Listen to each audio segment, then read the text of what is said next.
Hello. Hey, Hi, hi. Hi, Katie. Hi, everyone. Come on in. I am like just off the freeway. That was the craziest dash. Today, the traffic was crazy. I don't know. I just need to go from from the Wake Center from Turnpike House, and I swear I didn't think I was going to make it. So I'm glad I'm here. Hi, Cheryl. Hi, Bob. Hi, Ed. Let me connect on this computer now. And here we go.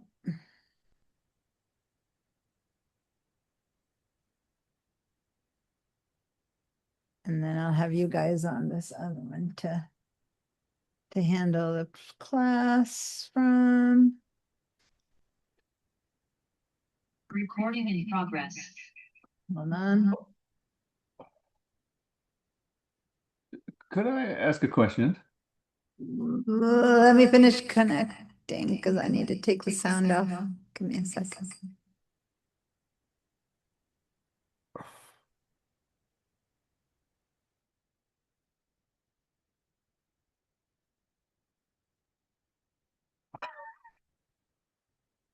How about now? Can you hear me now? Yeah, yeah. Okay, good. All right. Yes. Now I'm all set up. What's your question? Well, I'm just wondering at the beginning of this class, when I see your screen, I see that you have Bridge, AI, InDesign, Photoshop. There are as little, bubbles on your toolbar there. Now, should I grab all those things and open them up and then just sort of shoot them into the toolbar, or what's the No, best? if you have a Mac, when you open the apps, they appear on your toolbar. So what you can do is you can tell them to stay there by keeping them on the toolbar, but just by virtue of opening the app, the bubble will appear on the toolbar. Let me share my screen for a second. And again, it's interesting because the class that I teach right before this one is how to handle your Macs. And I spend a lot of time with this kind of Oh, questions and correct. stuff. Yeah. So I'm happy to have you all who are Mac people consider taking the Mac class because there's just so much there to But functioning it well. But right now, see, no I one's just going to have drive. what's that? No one's going to drive an hour to, and then drive home for an hour and a half. Oh no, the class is HyFlex, meaning it's on Zoom and online. I drive for the people who want to be in person. I drive to class, but some students come in person who prefer that, and the rest can be online just like you are. It's a HyFlex class, so you can take Oh, it in wow. person or online. And the next class that I teach, the next Photoshop class that I teach is the same way. The one I'm teaching right now on Fridays is just online, but the one that starts in a few weeks is like this one, in person and online. I'm the one who has to be there, Oh, but you guys can be wherever you prefer to be. Anyway, but let me just answer your question. These guys appear there because I've opened the app and put them there. But you uh-huh. can, so if you look at your doc, if you have Photoshop open, you should see the bubble somewhere. And then what Yeah. you can do is you can right click on it, go to options and say keep in doc, and then Oh, they'll okay. stay there from now on. They don't need to. So go to the icon of whatever app you want to stay. So say that you open Photoshop, you right click and you keep. Now mine are already there. So if I were right click on options, see how it's already check marked to keep in doc? So they stay there. So I just open them by clicking on this and they just stay there. They don't need to be opened again from anywhere else. Okay. Oh, I Did see. that, Okay. did Yeah, that. I'm doing that right now. Thank Good. you. You're welcome. All right. Hey, Diana, What's that? I know the reason you go to the Wake Center What? because In-N-Out Burger's right around the corner. Oh, that's a good reason too. I hadn't been for 3 years. They were remodeling that way. Anyway, for the last 2 years, my classes were only online. And then when they opened in the spring, in the fall, they opened the lab again, and I began to teach in person again. Then I remembered how nice it was to have now and then In-N-Out. I just wanted to say two fun coincidences happened this week. I had to deal with a lot of, stuff that's stored in forever and ever kind of thing that someday you need to open the ops and box and deal with it. And I found this postcard in one of those boxes.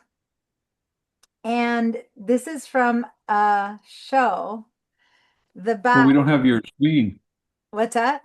We don't, all we have is your picture. Let me spotlight But now, myself. yeah. So this is a postcard that I found amongst a bunch of other stuff. And the back, it's from 2008.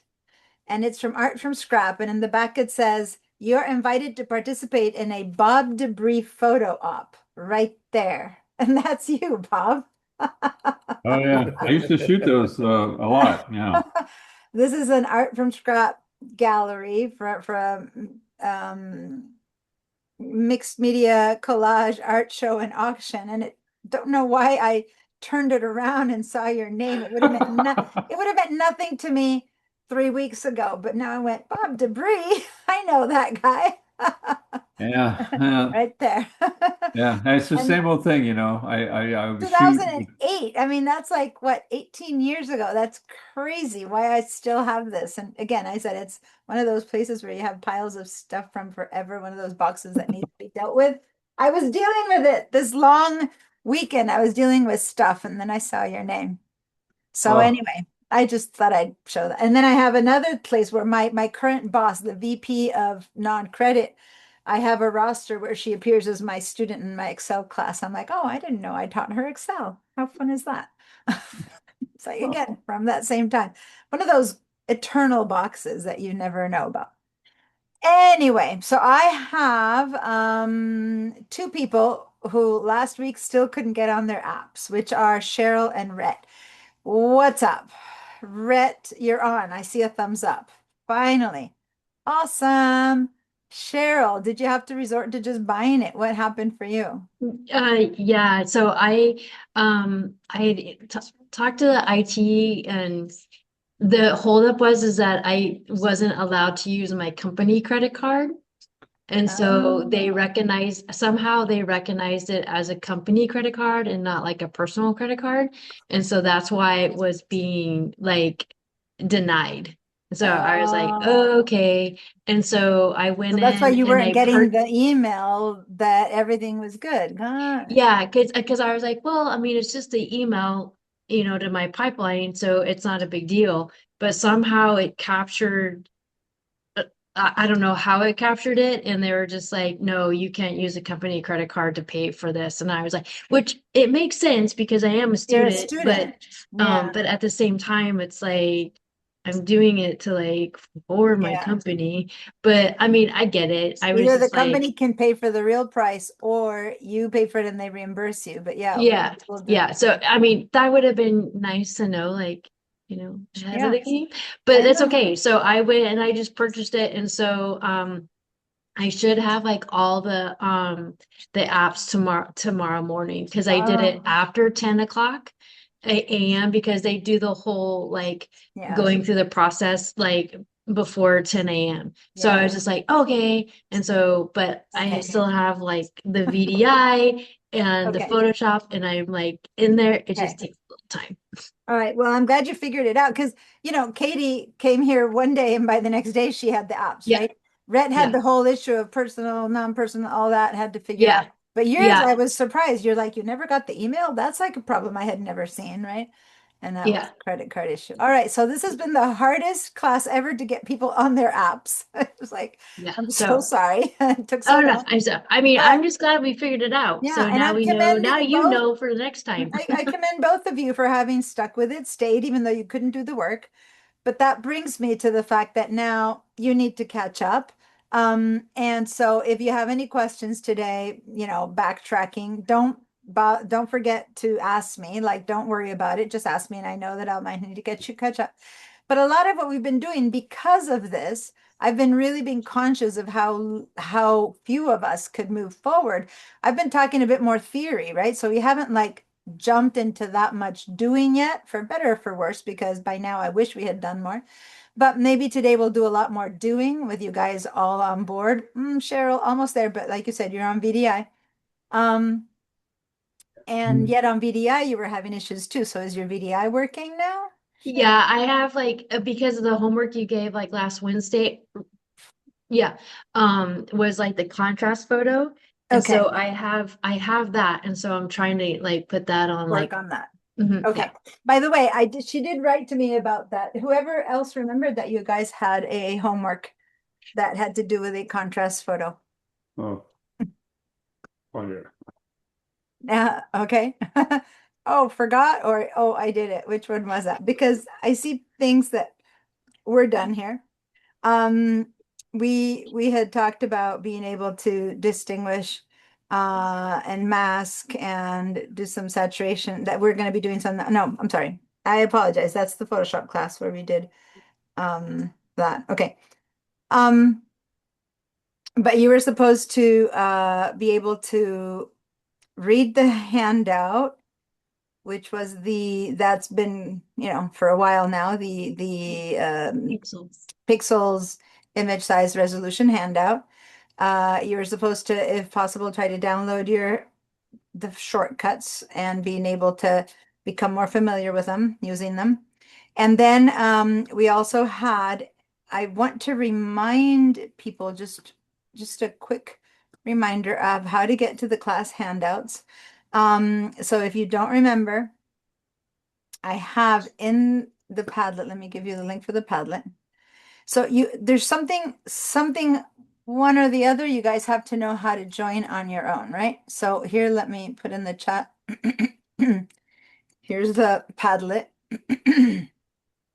Oh, hold on. It didn't go. Didn't copy. Copy link. Okay. Uh-oh. My keyboard isn't active. Hold on. Didn't connect my keyboard to my computer yet. All right. So let's see now. I'm sorry, but for me, it was amazing that to just be able to put this tablet thing on the heading thingamajigger on the Fire. I'm using Firefox, so I Yeah. can find the damn thing because I mean I think everybody should do that. I Yeah, so what I showed Bob at the end of class, some people had signed out. He was asking, how does he get here? And I said, well, if you know how to do bookmarks, you can do a bookmark. But another thing is you can right click on the tab and then just pin the tab and then it'll stay there. So you can either right click and make a bookmark, you can just pin a tab. You can go up here and say add a bookmark. There's different ways, but that you should be able to get here quickly. And because a lot of people don't know how to get here until they get my link, in the class handouts, I have the link. But then how do you get to the class handouts? You don't remember how to get to the class handouts. Or if you're in the Padlet, here I have how to get to the class handout. So I'm trying to back and forth so that if you remember at least one of them, you'll have the way to get to the things. So here you have a video of how to get to the class handouts. And in the class handouts, you have a link of how to get here, right? But also, so let me just say, you basically have to go and sign in for class, sign into your, to get to the handouts, you sign into your My SBCC, and then you go to your Gmail on the left side. Then you go to these dots. So I'm just doing it rather quickly, but that's all it is. And then you go to your drive. Okay, so that waffle icon, and then you go to your drive. And once you're in your drive, on the left side, you go to shared drive. So it's 4 clicks. So it's, once you do it rather quickly, it's 4 clicks, you're there. Here's Digital Design Techniques. Now, why am I bringing you here is to remind you, and I think that Katie maybe never saw this even, and I'm not sure the rest of you guys, this is where all the class handouts are. And then here is how to use Padlet, that you have the link. But Zoom class recording links, Digital Design Techniques, Spring 2026. That is the most important handout for being able to catch up, to watch recordings. When I double click and open this one, then here you have, again, the class Padlet link, class survey, how to get, and all that kind of stuff. And then here you have the class recordings. And here you have the AI summaries of what we did last week. Okay. So yeah, Katie hadn't seen this. So this is the recording of each one of the classes, and I never got to answer. There's someone who's been, anyway, I don't want to disclose personal information. Someone who wanted to join us the second week hasn't been able to, and now they were feeling they couldn't catch up anymore. And yes, we only have, a few days left, so it kind of makes sense, but they could catch up if they could watch the recordings. We'll see. But I just wanted to mention that if you ever miss a class and you don't want to watch, a 4-hour recording, click over here to the meeting summary and see what we've covered. There's a little quick recap of what we did. And then here there's like next steps of whatever we talk about, right? So whatever you need to, this is AI who catches it. It's not me. So whatever AI listens to and thinks that it seems to be things that I made you do, they'll be up here. And this is where you'd see that there is a homework. It's to take photos in both RAW and JPEG formats in high contrast lighting conditions and post those differences to Padlet. So the idea is you would take a picture, shoot it both in RAW and in JPEG, if you could figure out how your camera would do that. And then we would compare those photos and see what would happen with those straight out of camera photos, and then how they could be handled in camera raw and whatnot. That is actually more something that has to do with what I teach in more in depth in Photoshop. But I wanted to give you guys an idea of what that takes when we talk about recompressing a photo into JPEG and why we would do that or not. I see your hand, Katie, 1 second. And then down here, you just have, like, we started talking about the Hermitage Gallery. I don't know if you remember.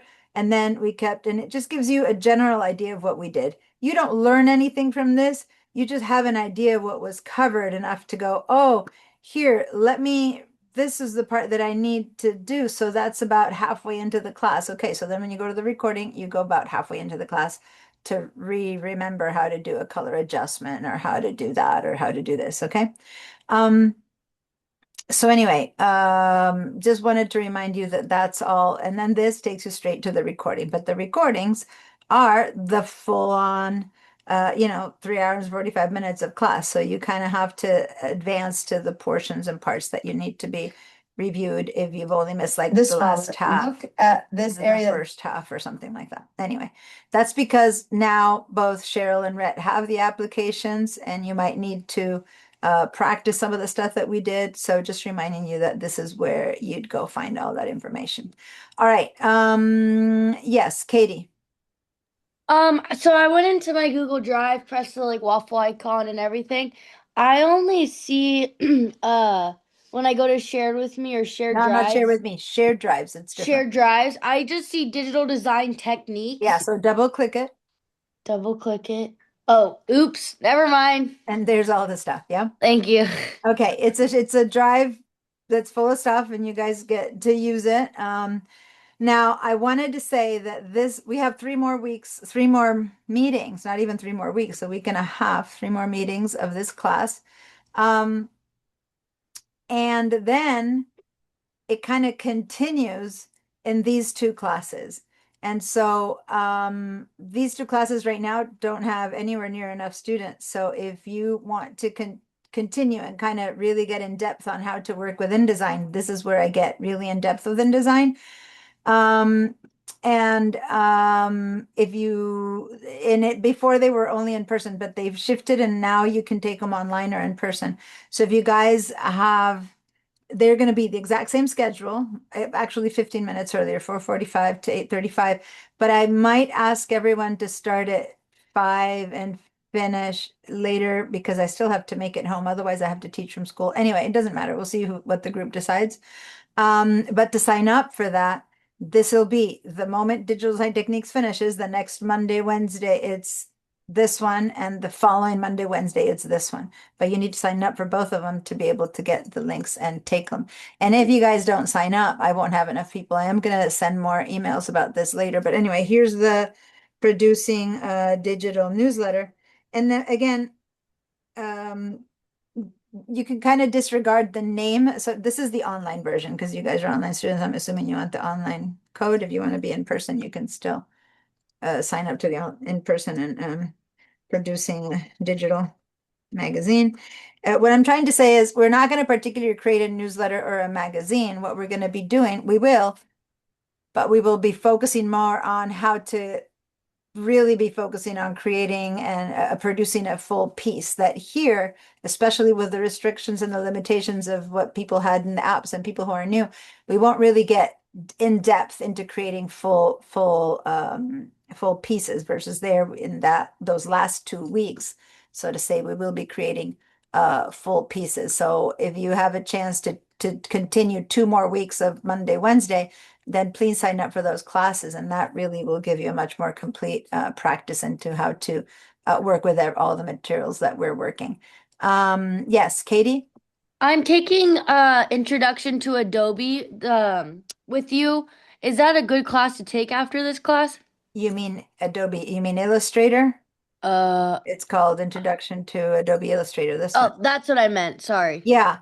By the way, yeah, that is also a class that I highly recommend, and it Okay, starts good. that same week. So no, it starts after these two are done. This finish, the last Yeah. one of this is March 11th, and then this one, Adobe Illustrator, Okay. is Fridays. So let me put that in the chat. Fridays, no.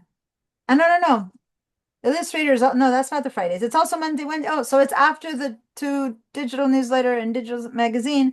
Then Monday, Wednesday, we start with Illustrator. And so all of them follow one after the other. So it's the same schedule. Sorry. The Friday one is a different class. Okay. So, yeah. So in between those two, take these two, and then when that one finishes, that one will start, right? Right after spring break. So that's kind of how it goes. And then you'll really get a much more in-depth of everything. Now, the parallel to all of this is the Photoshop class. This one is the one I'm teaching right now on Fridays. But then March 13th. So when this one finishes, when these two finish, parallel to the Illustrator class is the Photoshop for digital photographers. And again, I'm teaching it in person or online. So again, it's HyFlex. I'll be at school teaching it. You guys can be either at home or online. So the code for that one is Photoshop for digital photographers. There it is. And again, it's all Monday, Wednesday, Monday, Wednesday, Monday, Wednesday, until you get to the Photoshop. And the Photoshop is the one that, here, let me edit. This is the one that's Friday from 9 a.m. to 1:45 p.m. Okay. So this is the only one that's a different schedule. This is not Friday Illustrator. This is just Monday, Wednesday again. I can I ask, do you work with Blurb at all? No, I mean, I don't teach it. I am interested in, I do have another class here. Wait, let me just show you this one. Create compelling content. And this one is one where I go and do anything outside of Adobe. So I've been teaching Canva, I've been teaching other stuff in this class, including I was thinking of maybe bringing Blurb into this one. There's a Blurb. Apparently, there's a InDesign app that ties into Blurb. Probably, yeah, I Which is downloaded it. why It's like I'm it's taking something, yeah, advice. I downloaded it and I was testing it through InDesign. But if I teach it in this class, I wouldn't be teaching it through InDesign. Maybe I can bring it into one of these two. I can just show that. I'll do that. But right now, the Create Compelling Content class, that's also Monday, Wednesday, and that's at the very end of Illustrator. So create compelling content. It's everything that's not Adobe, meaning a lot of other things, free apps, online, and this is also Monday, Wednesday, same kind of schedule. And it's the last one that would come after the end of Illustrator. And it takes me all the way to the end of the semester. And that one is where I bring, it's a different kind of class. It's more about figuring out what kind of content you need for the kind of project that you're preparing to make. It's more about, it's really what you need to do before you even grab all the applications and really assess all what what do you really need to say with your product? What are your goals? What are you trying to do? And then find the way to create a product that really makes a difference. But I work with apps that are not Adobe. I work with people who have not taken any of the Adobe classes too. So it's more like, how do you get good resources? How do you get good sources? How do you get apps that are online and that are free? So for example, we work with Canva and a couple of other things like that. And I might bring Blurb into that one. Anyway, so yeah, so those are all classes that if you have any interest in kind of hanging out the rest of the semester with me, Monday, Wednesday, they all kind of follow each other and all apply to the same idea of how to create pieces from the beginning to the end. Okay. So there, hopefully I'll see you in those classes. And again, for some of them, if no one signs up for the Digital Centers magazine, they just won't run because they need a lot of people. I'm going to go and reach out to the people who've taken these before. I'm going to reach out to the people who are in my other of these, because this I only teach once a year, those two. So then I'm going to reach out and ask them, let them know that they're being offered and that they have a chance to sign up for them. I need to do that still, but I'm going to get some people from there. But I also need more people from classes that are now. And usually I would have had a ton of more people, but I only have a couple. It's only you guys. So hopefully you guys can, I'm trying to fix the Illustrator. Hopefully you guys can join us for those classes too, and that they'll run. Then we really get an entire project off the ground and to the end. And it all kind of comes together. All right. Cool. Let me go back to the Padlet and share my screen. And so some of you guys posted photos. And these are, did I not refresh? Did you guys you said you had the photos, Cheryl? I know that I see that you did some of the work here, Cheryl, but I didn't see, did anyone post the photos of contrasting light at all? Nope. No, that's the one I have to do still. And Okay. I have the photo. I just have to put it in Padlet. Okay, that's fine. And then the other idea was that you guys might practice a bit the whole creating a modification in InDesign and bringing it into InDesign. But today we're going to focus much more on this whole conversation. The question that Katie asked 3 or 4 days ago, 3 or 4 meetings ago about InDesign and how do you get stuff. I'll explain it in a minute. InDesign has 2 kinds of containers, and so we're going to do that. But I also wanted to mention that Ed and Bob posted some images of their own. So let me pull up these 2. So, oh, you just created that one on Saturday? So this is a new photo, Yeah, Bob? yeah. A bunch of strippers and Mexican wrestlers in Pomona.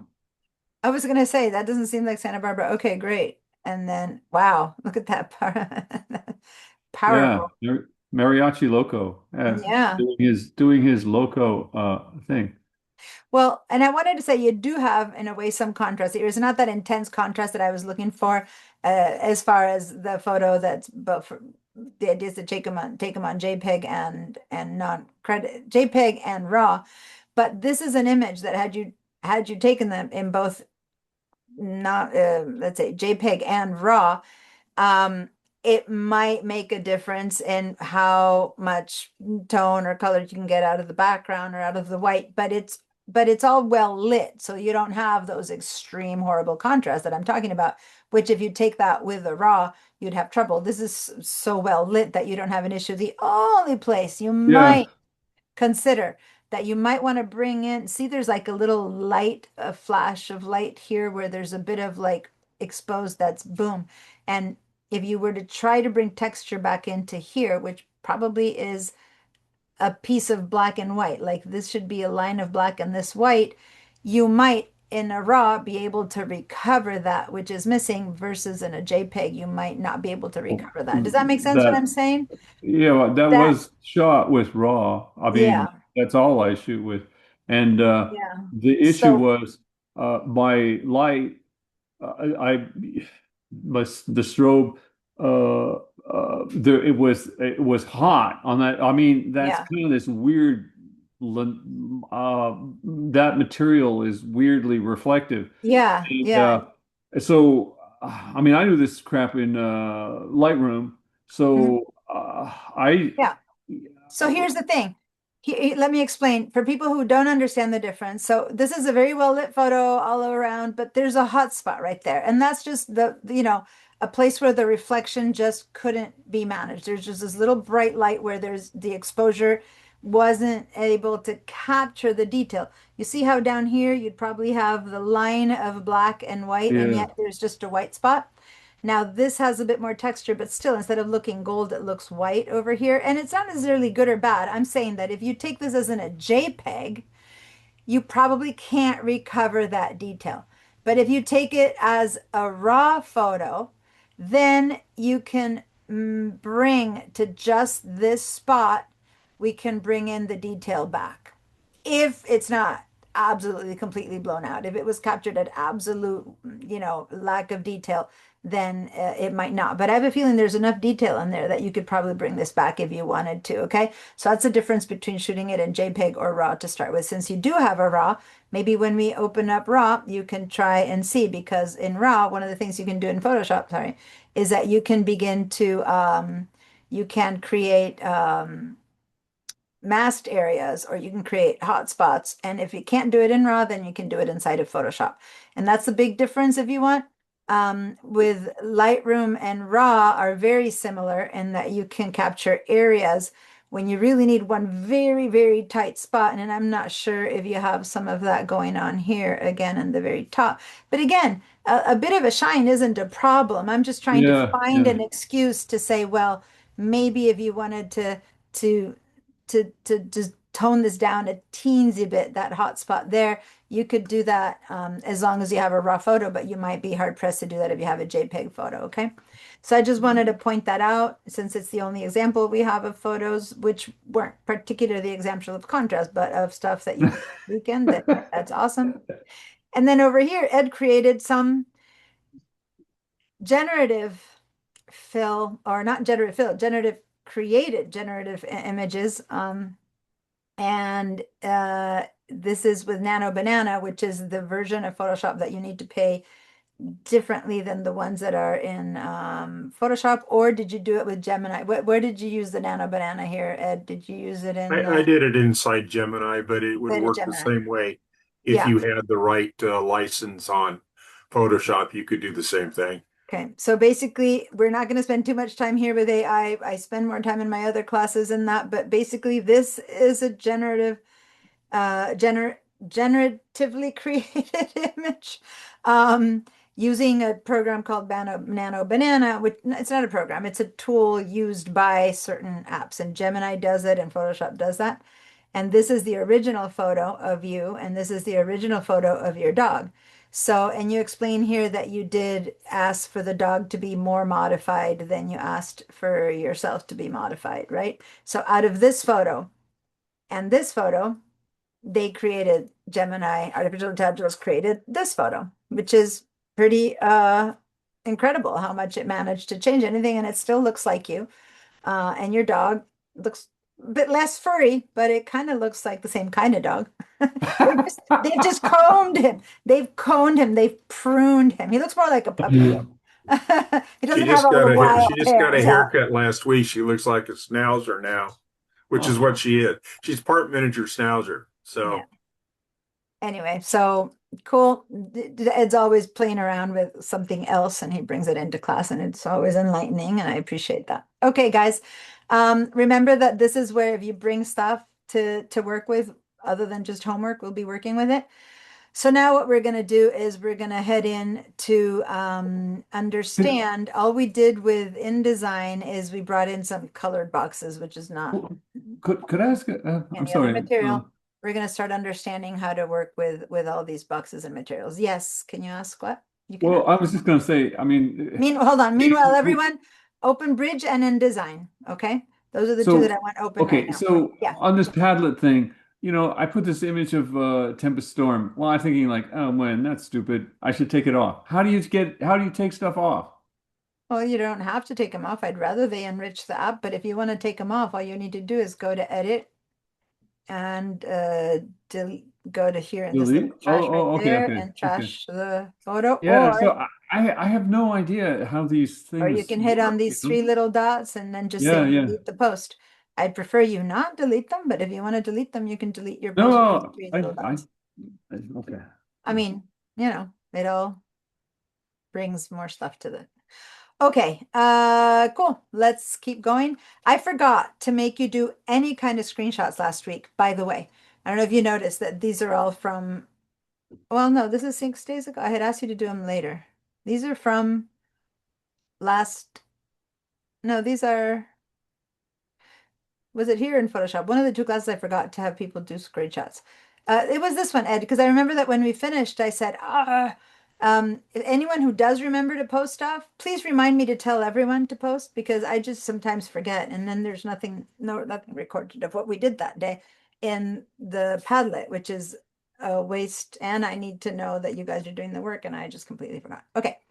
So let's go to InDesign. And we're going to create a new file again. I never know how many of you guys have the file from the day before, what's missing, you left early, you didn't leave early. So since we've been creating miscellaneous things just to learn and we haven't necessarily been creating a final piece, it hasn't mattered yet. Normally when we're working on a piece, then we do want it and then I have it there to give it to the people who missed the class or whatever. But right now we've been just doing miscellaneous testing. So we're going to do that again. We're going to click on new file. And we're going to choose here what we're going to do right now. We're going to go for print. And now what we're going to do here is we're going to shift it. We're not going to go just with the document preset of letter 1 page. We're actually going to shift this to inches. We are going to use bleed, which we haven't really fully practiced or played around with bleed at all. So this time we're going to put bleed. We're going to have this be a 5x5 document. So over here, we're going to click and say 5 inches. And you can either tab your way or you can click in here and say 5 again. And just so you know, well, I guess it doesn't matter to teach you that right now. There's a calculation computer makes for you, but just write 5 inches. That's fine. We're going to go ahead and write 4 pages, 4-page document. We're going to have no columns, which is basically one column is equivalent to no columns because one column means it's one big piece of text, right? So you don't have columns unless you start saying number 2, but we're going to have no columns yet. We're going to keep the margin as is, which is a 1/2 inch margin. And we're going to add, who remembers what the typical bleed is? Does anyone remember? 0.5 or something? Yeah, so just clicking one time up, it goes into 0.125, which is 1/8 of an inch. So just one click up gives you that. And as long as this is linked, so it's not been turned off, then you're going to get it all the way around. And that's perfect. We're going to have no slug. If you want to see what you're creating ahead of time, you could have clicked here on preview. And then behind it would be building the document, right? Well, right. And you could be seeing what you're creating in case you did something that's wrong or whatever. See how it's just showing you the preview. This is by default turned off and you normally don't see the preview, but why not see it and see what you're creating? In which case, if you see that the margin's too big and you just go, well, I'm going to make it a small margin, then see how immediately that line moves. So you could change things in the moment of creating and be visualizing what it's doing. So you're welcome to do that if you feel more comfortable as you're creating your template. So this is your basic setup of the template that you're going to be using for the whole document. So anyway, that's good. And then you can just say create because at this point it hasn't been created yet. Your cell can move things around. You can choose, look what would happen if I were to say, give me 2 columns. then see how it's creating a 2 columns in the middle of the document. Right now we don't want 2 columns, so I'm going to turn this off. But it basically gives you an idea in the background of what you're creating. Okay, so now if everyone has basically a 4-page facing pages needs to be turned on, which is by default, but I forgot to say that just in case yours is turned off, make sure to have facing pages turned on. That's so that we get that spread in the middle. Make sure that's turned on. And since it's 5 by 5, it doesn't matter what orientation because it's square. And we're ready to go. Then say create.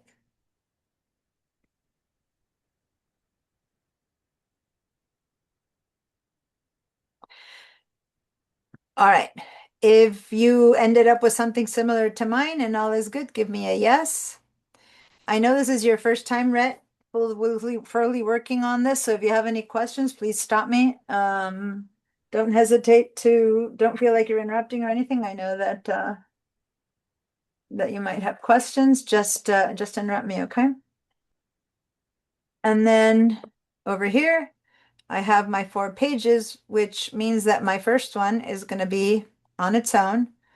My second and my third are going to be a spread. So if I want to see the whole thing, I need to do command minus, so that now I see the full middle spread. And then there's the final page, which is the little booklet. So what I'm creating here is a basic little, oh, and this is, I have bazillions of these documents and samples. And again, in my moving of things around, I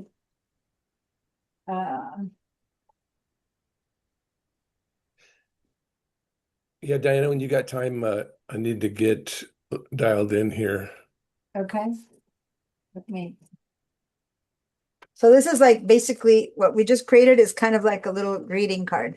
Like we're basically doing a little document that's like open and close. That's it. There's the middle spread, the front and the back. Okay. So that's Okay. what our 4-page document is. Yes.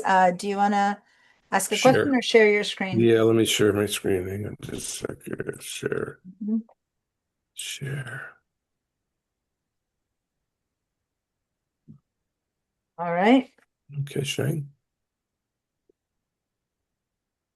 Okay, so right now, the part that's missing is you forgot to tell it to be a 5 by 5 document and you forgot to add bleed. So since we have 2 things that are wrong, we can either fix it or we can just start from 0 again. So why don't we just Okay. start from 0 again? So Okay. we can't, I'll show you later how to fix it, but right now I'd rather you just start from scratch getting it Okay. right. So go ahead, go up here to the file name you see up there. And Okay. click on that little X to get rid of it. Okay. Yeah. And this one too, it's another, sorry, yeah, This there. from here. Yeah. And now let's just say new file. Oh, for some reason I can't get rid of that drawing. New Here. file. So over here, new file, right there. Oh, right there. Okay. Oh, New you could file. have gone file new. That would have worked. And then choose print. Choose print. Okay. Yeah. And then over here, we're going to choose picas. See, we don't want the letter size. We just want, we're going to change that to Okay. Picas. picas. We're going to go to inches. Inches. And then here we're going to write 5 and 5. No, Oh. you left 8.5, so just put in a 5. Since it's inches, that'll convert to inches. Just the 5 is all you need. And then 4. here we're going to do 4 pages. Yeah. Oops. Then scroll down because we want to get to the bleed. Here, scroll in, and this thing needs to scroll down, not Okay. yeah, keep Here. going. No, you need to go further down. Oh, Yeah, okay. there we go. And under the bleed and slug, you're going to click on this 1 time up arrow, and it'll give you the 0.125. Good. Now just say 125. create. And then create nothing else. Okay. Mhm. Yep. Cool. Okay. There you go. I'm going to Thank stop you. your share. You're welcome. Okay. Let me share my screen. Okay, so now this is my screen. So here's how I moved zoomed in and out was, remember, command or control plus plus plus or command or control minus minus minus gets me zoomed in or zoomed out. Okay. So that's something I just wanted to remind you about how we're seeing this in and out. Now, let's all head over to the page 4 of this thing. Zoom in a bit to be in page 4. So how did I get there? This time I just zoomed out and in and I moved it with my mouse or with my hold down the space bar and click and drag. Hold down the space bar, you get a hand and you click and drag yourself up and down. So that's one way of moving. Some people might choose to use these sidebars, but I hate them. I hate them with, they're slow, but some people really like that, okay? Or space bar, click and drag, or if you have a mouse or a pad that you can move up and down, one way or another, we've made it to page 4. Now, if I want to just jump to page 1, who remembers how to jump to page 1? I think I've shown you 2 ways, but just trying to, a little bit of a review here.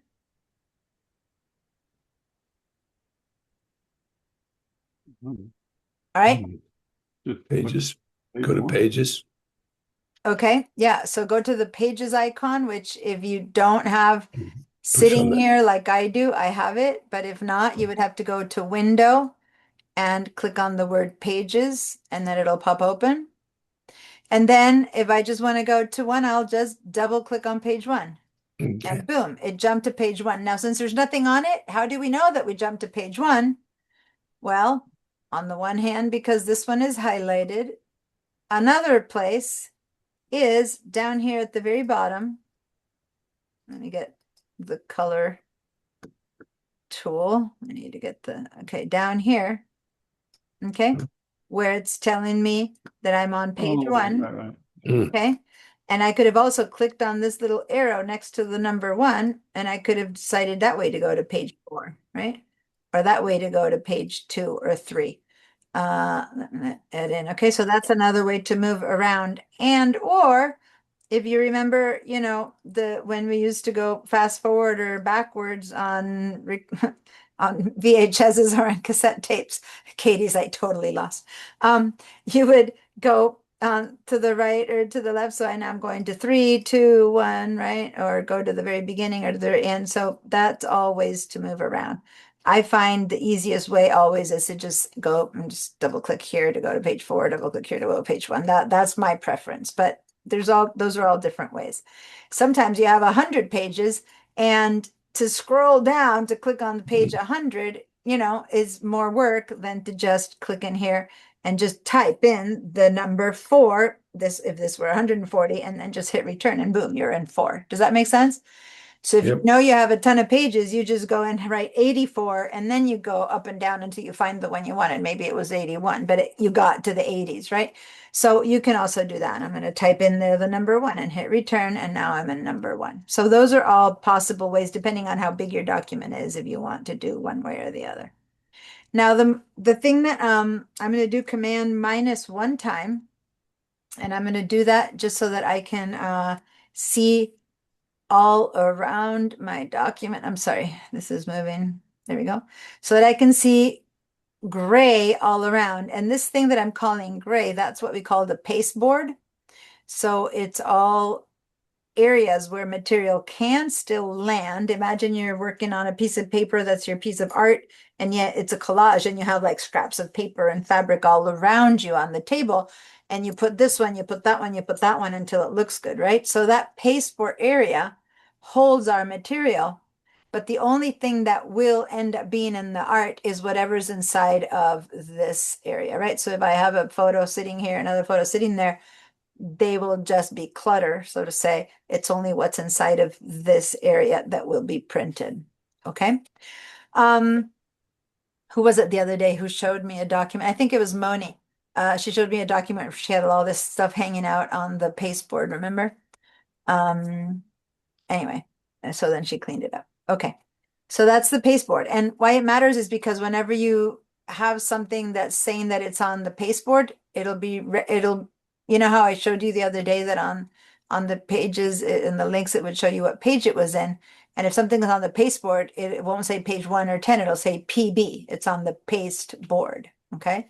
So let me just quickly show you what I'm talking about. Let me go back to Bridge and let me open. This is the 8-page booklet we made the other day. And I don't know if you remember, but if you go to the links, it tells you this is in page 1, this is in page 7, right? But if I had put this over here, then it switches to saying it's on PB, it's on the pasteboard. You see that? Mhm. PB is the pasteboard. So this is a place that actually is meaningful, the PB. Anyway, just wanted to show you that so that if you need to find something, where is it? Oh, that's the pasteboard document. Okay. Anyway, so that's why it matters to know the name of this gray area. Okay. Now,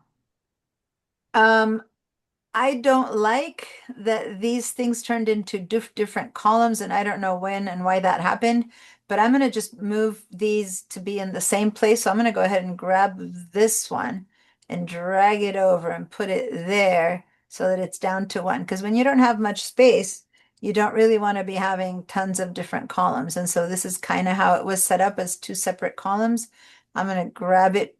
If I grab one individually, it'll let me move over, but if I grab this little darker line that's there, I can just drag the little set and then it'll go there. And that's just a choice to not occupy more of my space that is unnecessary, because now I can open links and I can open pages and they'll all open from the same spot. Okay. So who remembers what the contextual toolbar is? And I'm not sure if I talked that much about it in here. I know I talked about it in Photoshop, but this thing is called the contextual toolbar. Do you all have it available? Okay, if you don't have it available, I'm going to hide it and you don't see it, right? Then you have to go up to the window and then go all the way to the bottom, and there's your contextual taskbar. And when you turn it on, then it should appear somewhere around there. Yes, Katie? Mine's on, but I don't see it. Yeah, I was the same thing. It might be hiding in some corner where you can't distinguish it, in which case, if it's on, turn it off by clicking on it. That turns it off, and then go and turn it on again, and maybe you'll see it pop in or I something. just did that too. And it still isn't in anywhere Yeah. visible. I No. mean, shouldn't the word contextual text bar be highlighted when you go to view window? No, it just needs a little check mark next to it. So Oh, if got it's that check mark, now. that I means it's don't. on.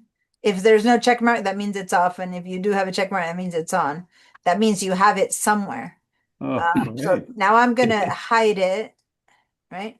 Now, if you, since in Photoshop, you could right click on the pasteboard to find it, but in InDesign and in Illustrator, you have to go get it from the window menu.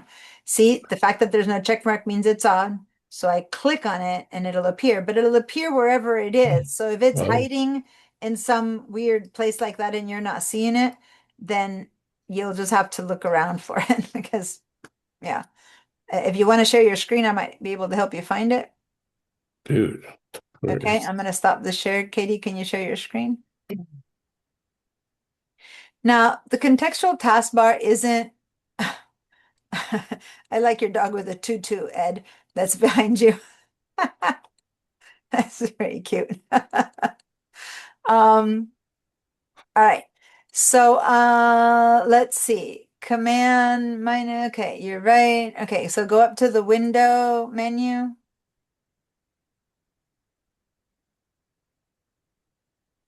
And it's on, turn it off. Okay. Go ahead, command minus a few times. Are you on a, yeah, command minus just to see more of your screen.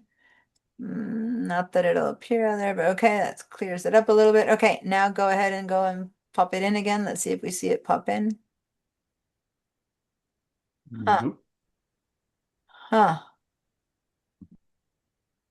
Okay, go up to window, the very top, go to workspace, go to the right and say reset essentials. Go to the bottom and say reset essentials. It's not popping in. Under a reset.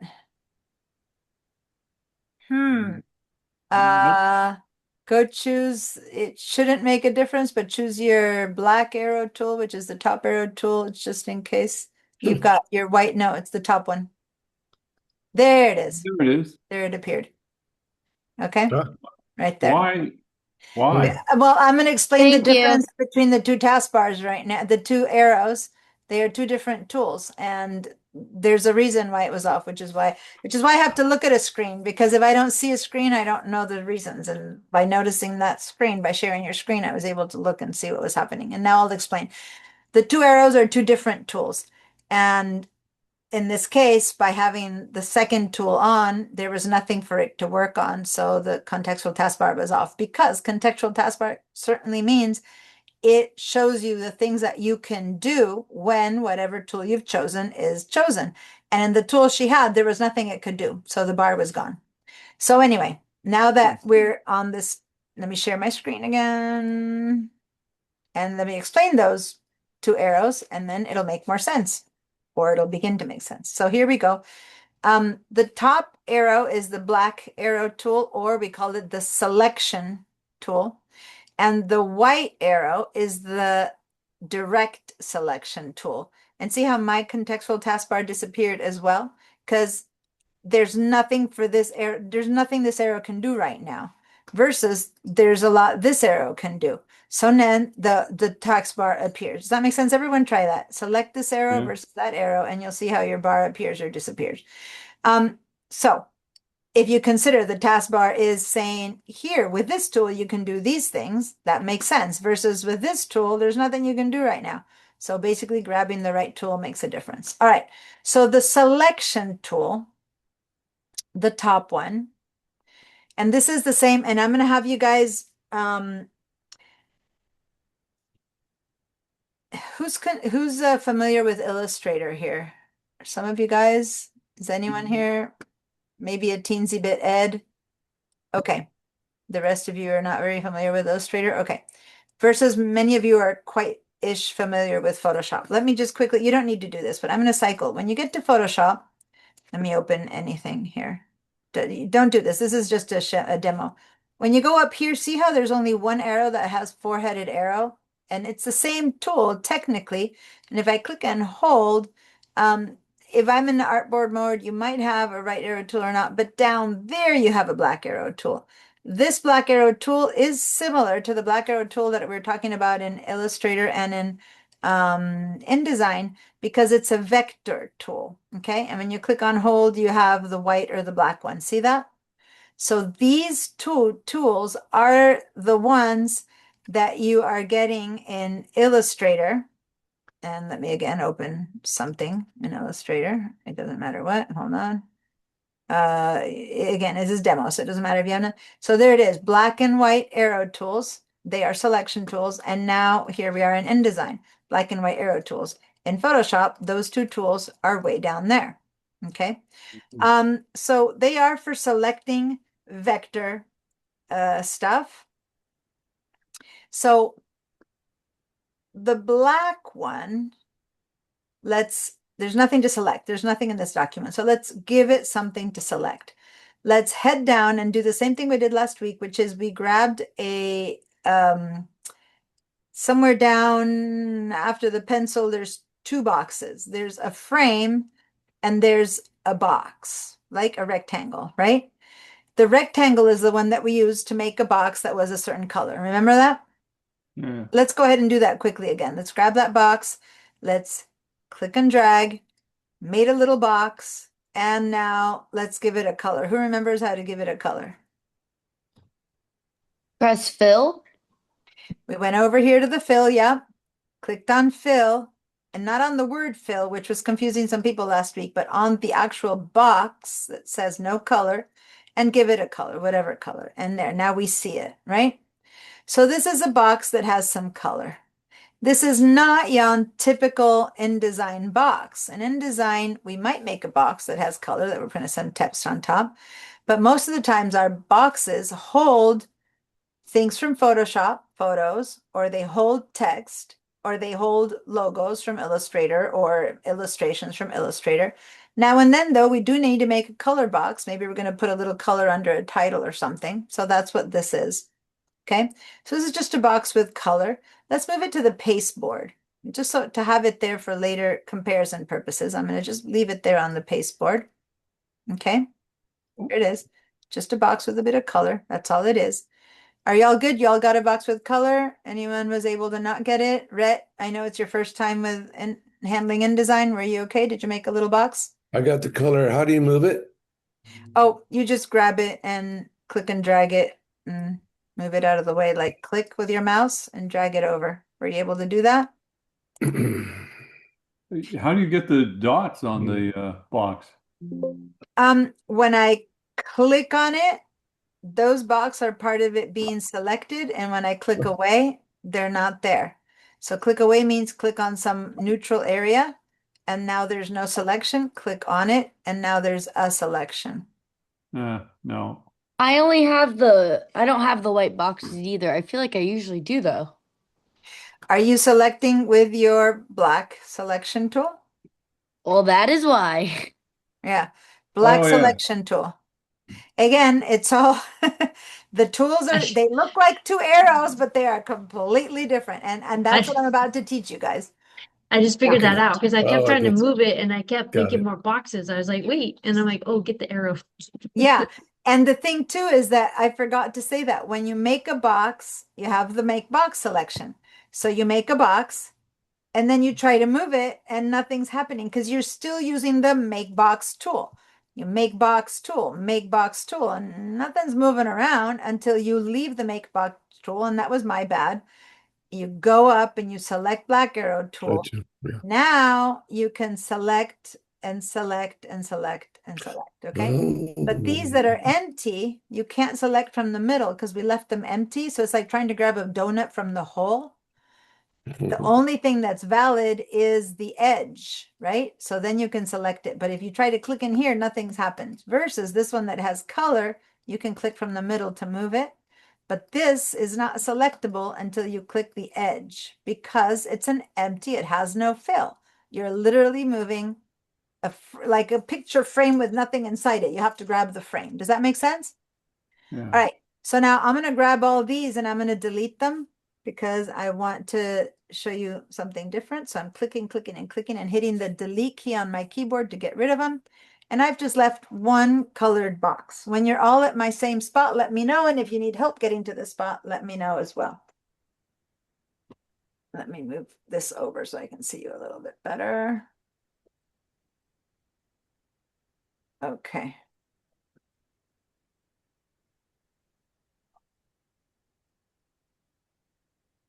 All right. Okay. So,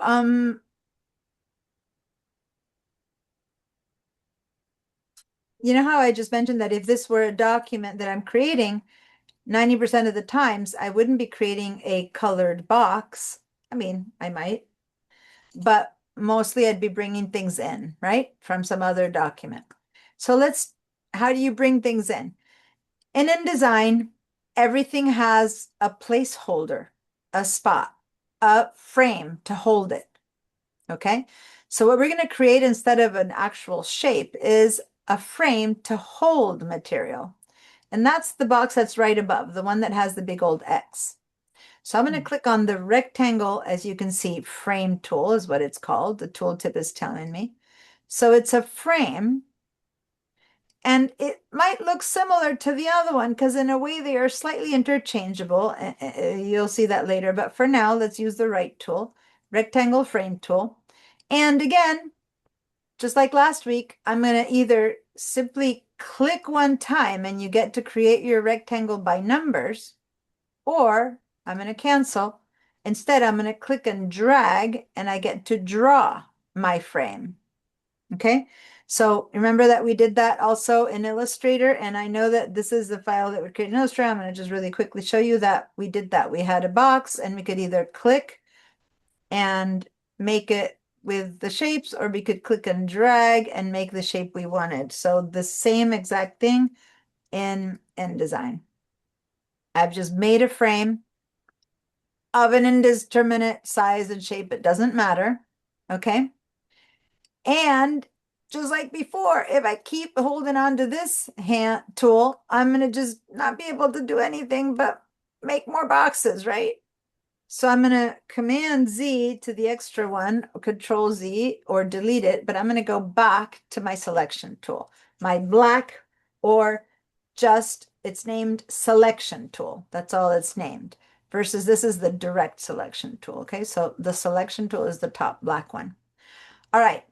So does everyone have a frame? This frame is by default empty because it's it is that it's a frame ready to be, something has to go into it, right?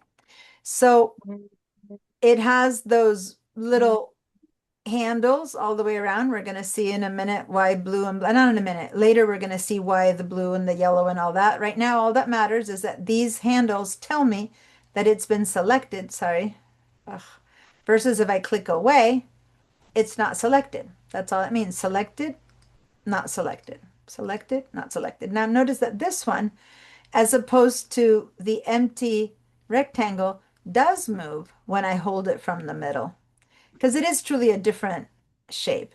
For now, it doesn't matter. Just saying that from the middle, even though it has no fill, nothing, it still is handleable. Okay. Now this is a holder of stuff, whatever you want to put into it.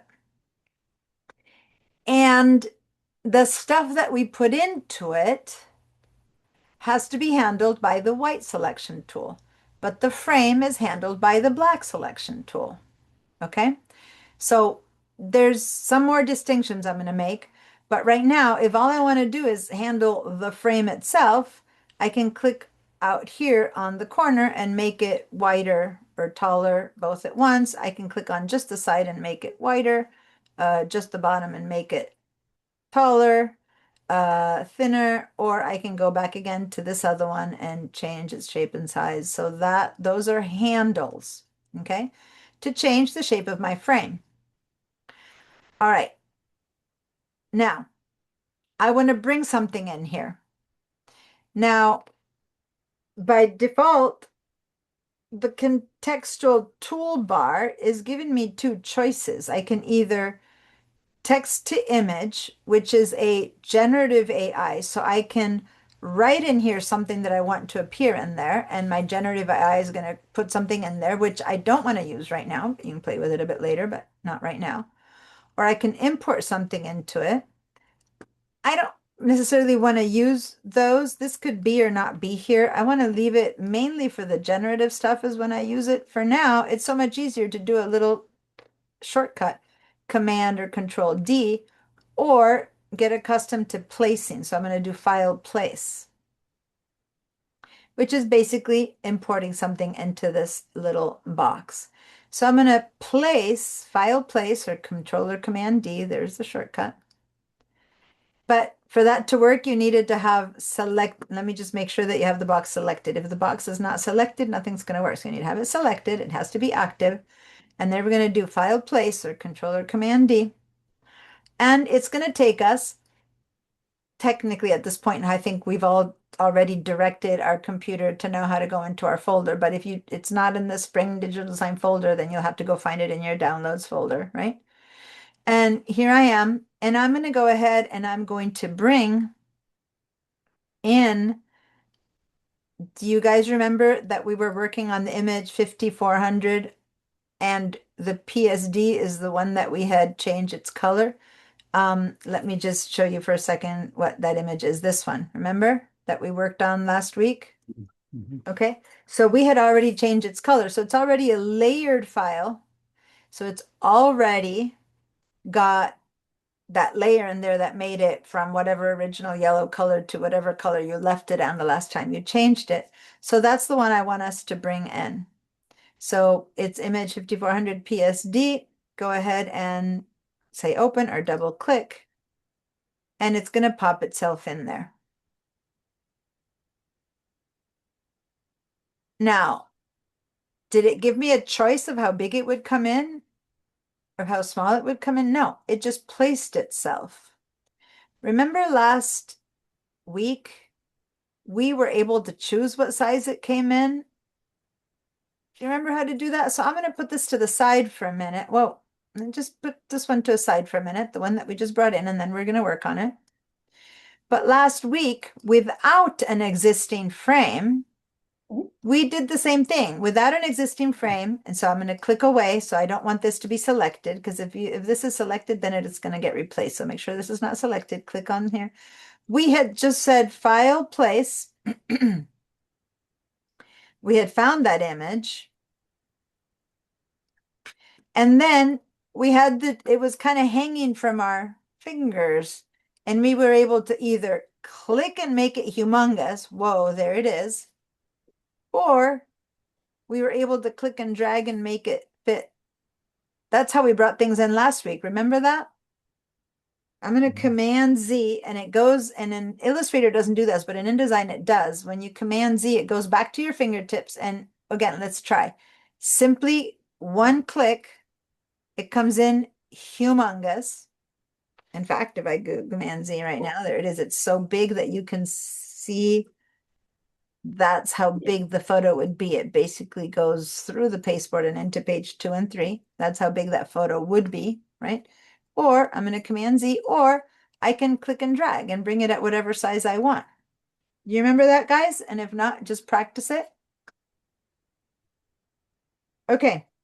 So now I'm going to Command Z to get rid of that, and Command Z again. And then, so get rid of that one. That was just a little reminder. And let's bring this one in here, the one that we just made. So this is an either or.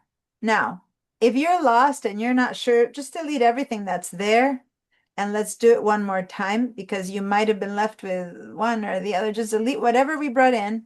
And let's go and make, once again, a frame. Any old frame. I don't care what size you make it. Right? So we've just made a frame.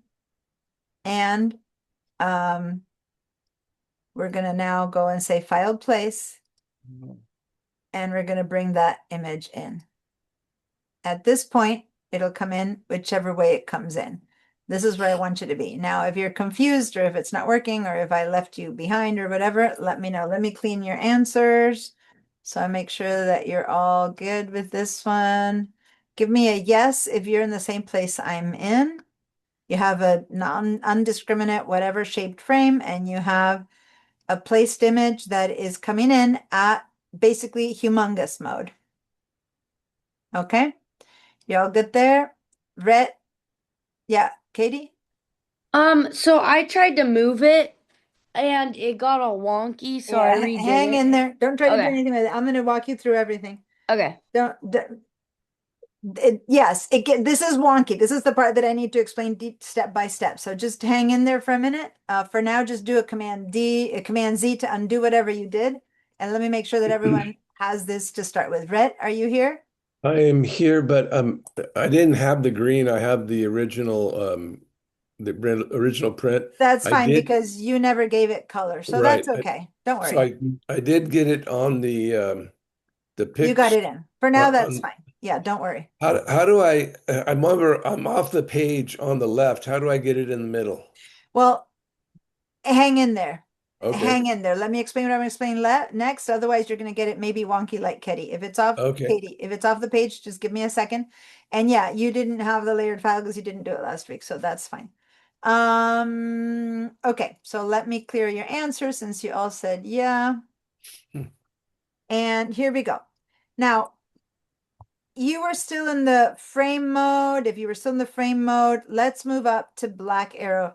Now, one thing you need to learn in all these programs, Photoshop, Illustrator, InDesign, once you're done with one of these tools, which usually is a one-off thing you're doing, then you automatically go back to the top arrow. And who remembers the shortcut for the top Black Arrow? What? Shortcut. V. So there, Katie making the symbol for the peace sign. That is the shortcut. So here I was in my make rectangle mode, and I just don't want any more rectangles. I don't want any more frames. So what I want is to go back to my Black Arrow tool. I hit the V on my keyboard, V on my keyboard, and there you go. I went back to my black arrow tool. Now, this is the only pair where the shortcuts are a little bit different because in InDesign and in Illustrator, I hit the V, I go back to the black arrow tool. In Photoshop, no matter what tool I am in, I hit the V, I go back to the move tool, not to that arrow, okay? But for all three programs, it's that top arrow that the V goes to because it's kind of like what we call our hand, so to say, you know? It's like our basic tool that we go to when we're not doing anything else. Does that make sense, you guys? That top arrow, be it the four-headed arrow in Photoshop or InDesign and Illustrator, it's the black arrow tool. That's like the thing that then lets us move stuff. So we leave wherever we were, we go to our black selection tool and see how when I hover over it, the tooltip says selection tool, V, like it just, you hover over it and it gives you a little shape. Okay. Right. So now to the ends, to answer both Katie and Rhett, how do I move this and what happened? So here I have my black selection tool, and here I have the image that I brought in. And it's probably not the best photo to show you this because this is a bunch of circles, but can you see that there's another circle right in the middle? Yeah. You see that? Okay. Now it has to be selected for that to happen. If I don't have it selected, then you don't see it off the top of your head. It's just kind of not there. But once you select it, it shows up. For now, please ignore that circle. Don't touch that circle. That's called the grabber. It's a tool. I'll teach it to you in a minute. Ignore it completely. Any part of this image that is not that circle, my arrow looks like an arrow. I can click and drag and move this around. Just click and drag and move it. Okay? So, Rhett, if you said that yours was kind of bottom left or something, ignoring that circle, any other part, you can now bring it to the middle of your page. Did that work? Hmm. Nope. No. Let me see. Okay. You're in your black arrow tool and you are not touching the center and you click and drag, you should be able to move it. If you can't, go ahead and share. Tell me and I'll have you share your screen so I Yeah, can let me see it. share. Okay, so let me stop mine. Someone else is sharing it. No, yeah, me. So you have to let me stop mine before you can share yours. Okay. Okay.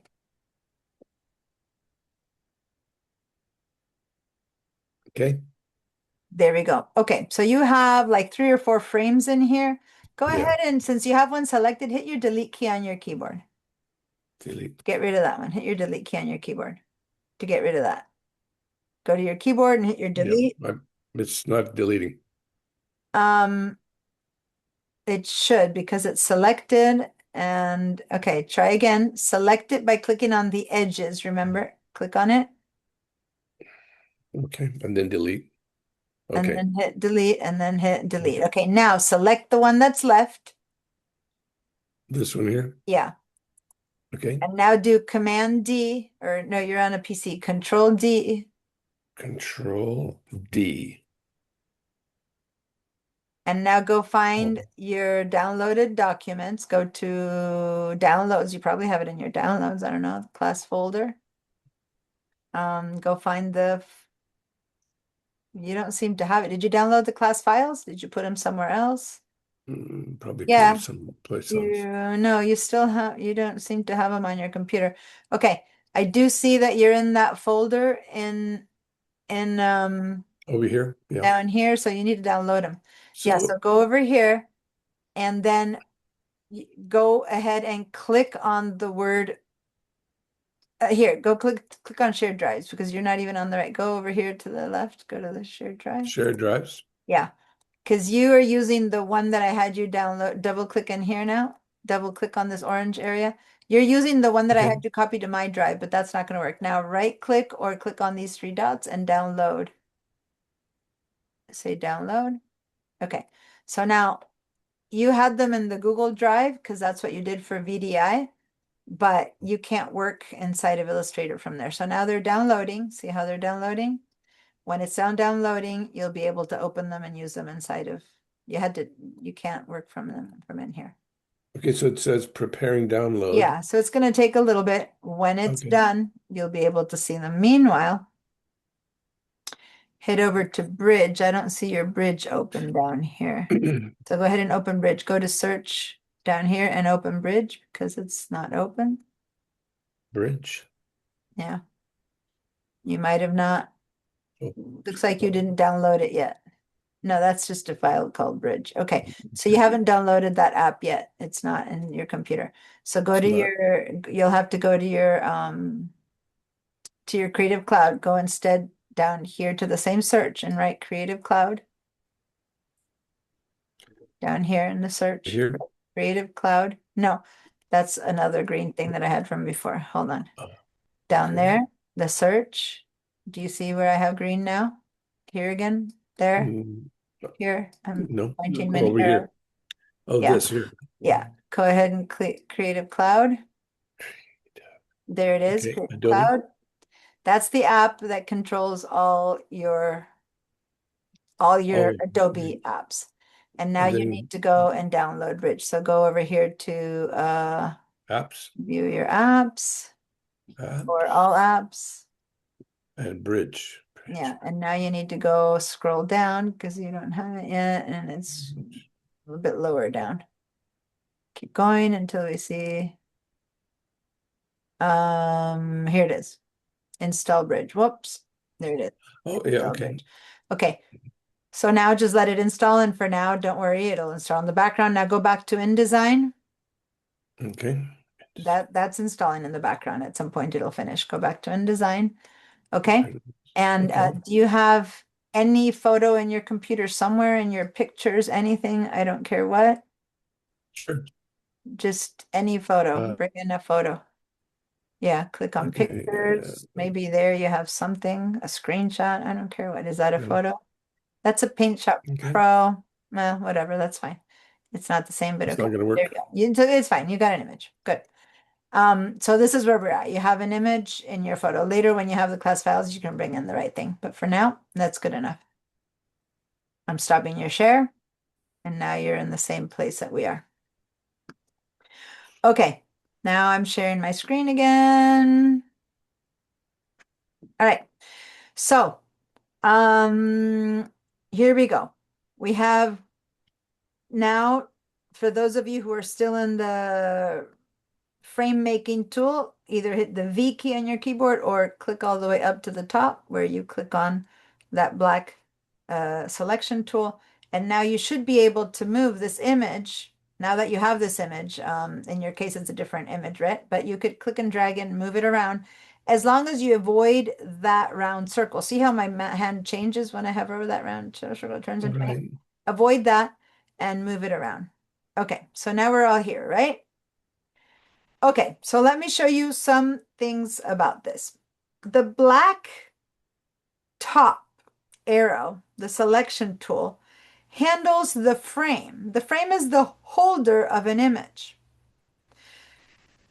as opposed to the content of that image. Think about it literally like a picture frame. It's two parts. One is the frame and one is the picture that you put into it, right? Like a picture that you're going to hang on in the wall. There's a frame and there's the photo, and you put them together, but they're two distinct elements. This is what's happening here. The frame is what I'm handling with this tool. So watch. I'm going to grab the edge and I'm going to make this frame bigger. And what I'm seeing is more photo, right? Or smaller. Sorry, I needed to move this side. Or smaller, and I move it from this side. And now I'm seeing less photo. Does that make sense? More photo, less photo. Is this a bad photo for this example? Can you tell that we're seeing many more circles or many less circles? Sometimes you have a photo that is suddenly you see a tree and then a car, and now you see no tree and no car. But here we're just seeing more or less circles. But does it make sense? Yeah.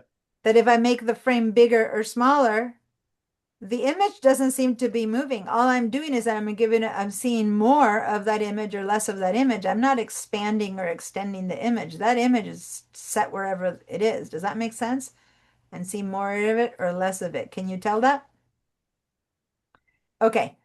That's because what I'm doing is equivalent of I have a 8x10 photo, and I'm basically putting in front of it a bigger frame or a smaller frame, and I'm seeing more of it or less of it, but that's all I'm doing. The element, the image is still the exact same image. So now I'm gonna, one last example, for you to really, really get it. And I had it here, I moved everything around yesterday and I made a disaster because my samples are not as readily available as I'd like. But here's the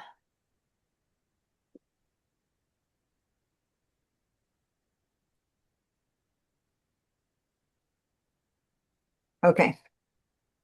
So I'm gonna stop my share and I'm gonna show you something for a minute.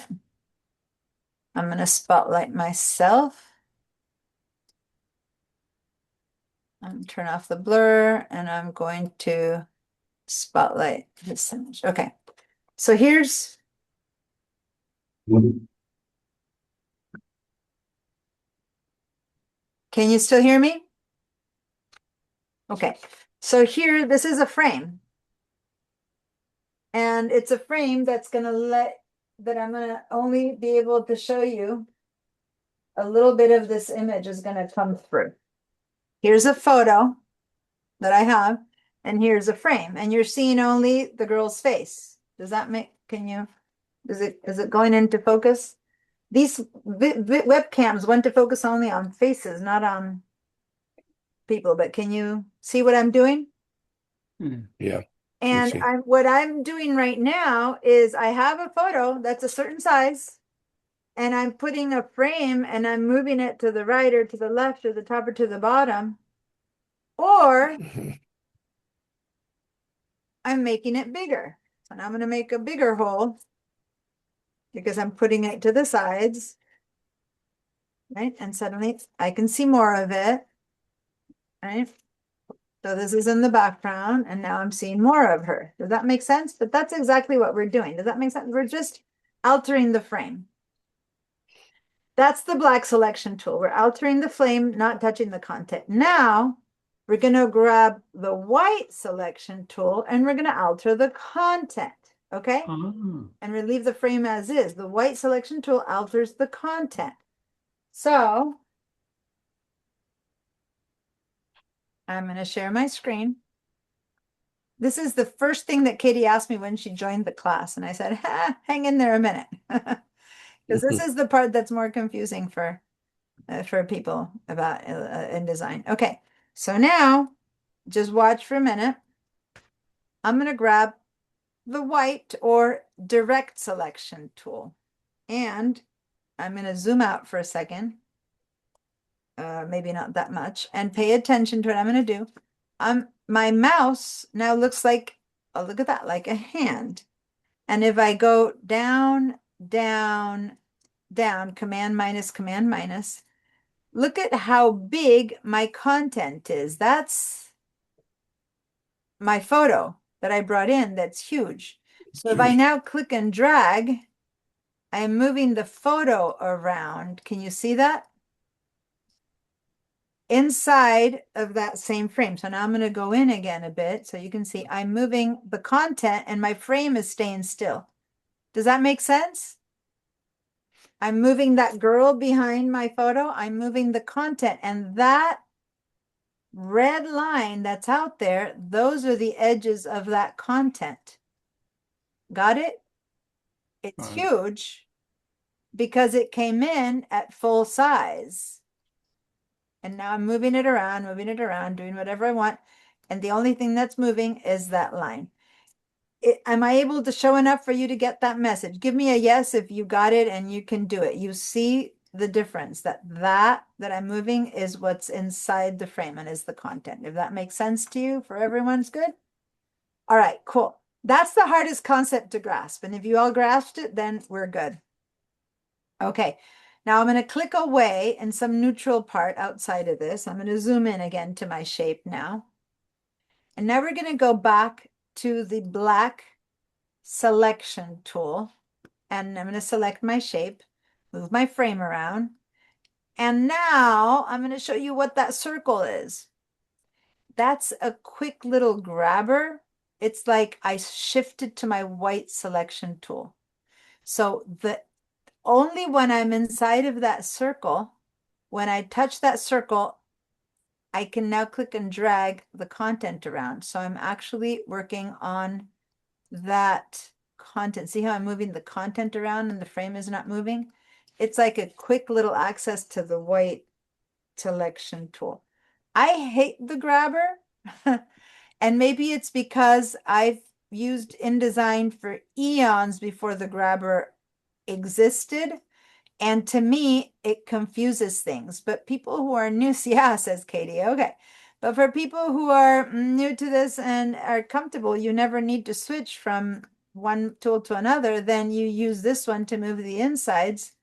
And then you have to kind of click away to get rid of it. And then this one to move the other one. I hate it. In my real computer with my real InDesign, I turn this feature, the grabber feature, off. That's just me. You can do that in the preferences. But if not, what I do is I studiously avoid that. That's all. All you need to avoid is that like half an inch's worth, and then you're fine, right? Then when I want to work on the inside, I click to the A. And what's the shortcut for this direct selection tool? Well, it's V, of course. Nope. The V is for the top one, for the selection tool, and the A. A is for the Oh. next selection tool. So V and A, think about like up and down, V and A.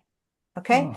So what I do is when I want to work on the frame, I am using the V and I work on the frame and I move the frame around, and then I hit the A and now I move the content around, and then I hit the V and I move the frame around. So, it's a choice. Anyway, sometimes when you're in the A tool, you need to click away to deselect before you can move again your frame. All right. So that's the big difference between both. Now, when you bring in a photo and you see only a little bit of it like we do, you need to make it fit into your frame, right? Now, let me just say, I'm going to put this to the side again. Why did I bother doing that? Wouldn't it have been easier to just, literally it would have been, to just place the frame, find the image. So again, this is just demo, so don't do this for a second. Find the image and just bring it into the size I wanted enough already. Why did I have to do all that? Right? I could have just brought it into the size I wanted instead of having this humongous photo here. And that's because if you ever do use a template, what's a template? A template's going to be an empty box. It's a placeholder. It's going to be a frame ready for you to drop in your own photo, isn't there? Does that make sense? So if you create it yourself, you can do that. But if you have a box waiting for you to fill it with a photo and another box waiting for you to fill it with text, it's going to be a bunch of empty frames. And when you bring in a photo, it's going to come in this way and you're going to have to make it fit versus this one where you made it fit your way. Anyway, so how do we make that photo fit in here? Okay, so everyone go ahead and make your frame a little bit bigger now. Again, with your direct, like with the black selection tool, make it be a little bit bigger now. And it doesn't matter to make the frame the right size because, we made a square. I purposely had us make a square, how do you call it? Template or a square shape. And the photo is not square. Remember, it's not a square photo. So how are we going to handle this? Let's just put in a photo that came in, the size it came in. We know that it's humongous. And then on the right side, I have a bunch of different choices in these panels, one of which at the very bottom for me, it says frame fitting. If you don't say the frame fitting and you don't have enough to see frame fitting, you might want to make some other thing smaller. But can you all see the frame fitting down here? Okay. I don't see it on. Okay. Make sure to have your box selected. If you don't have your box selected, it doesn't appear. So again, it's contextual. So select your frame. Oh, Once you have your frame selected, then Right. here on the properties panel, you should see the words frame fitting down here. Is that good? Yeah. Did you all find it Yes. now? Yeah, yeah. And remember, all of these things are contextual. So, you know how a second ago you didn't see it because it wasn't selected, then boom, it looks like my tools are missing. Nope. It's because why would you give me frame fitting tools if you're not selecting a frame? You might want to be doing something else. The moment you select the frame, it goes, oh, so these are things you can do. You can transform, you can flex, you can do appearance, you can text wrap, you can frame fit. These are all things you can do into a frame. The one we want is frame fitting. And we're going to start testing to see what the differences are. I'm going to try the first one. It's called fill frame proportionally. Now, this is a bad example now that I think about it, because what you can't tell is that this distorted the image Yeah, I can tell. because the entire photo has fitted itself into a square, which who cares right now? It's still good. But if this were a portrait, the face would be all like weird and distorted.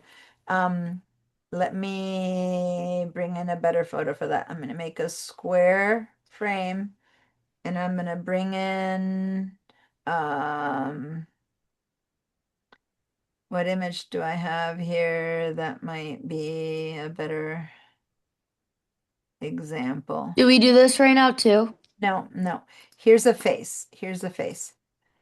If I bring in a face, right?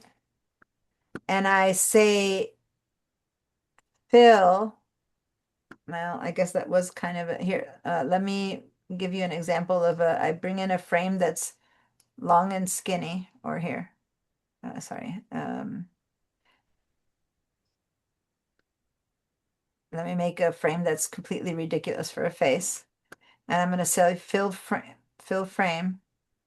And it can't fit a face into this frame. Does that make sense? So it doesn't distort it, it just fills it to the best it can, but it's missing stuff. So in this case, when I said fill frame, it gave me what it could, but I don't see what's missing. I can't tell in this case what's missing, but in a face you can tell what's missing. Does that make sense? Okay. So maybe you guys should bring this one so you can test this example better, which is a frame, but I'll do it parallel to us here. Okay.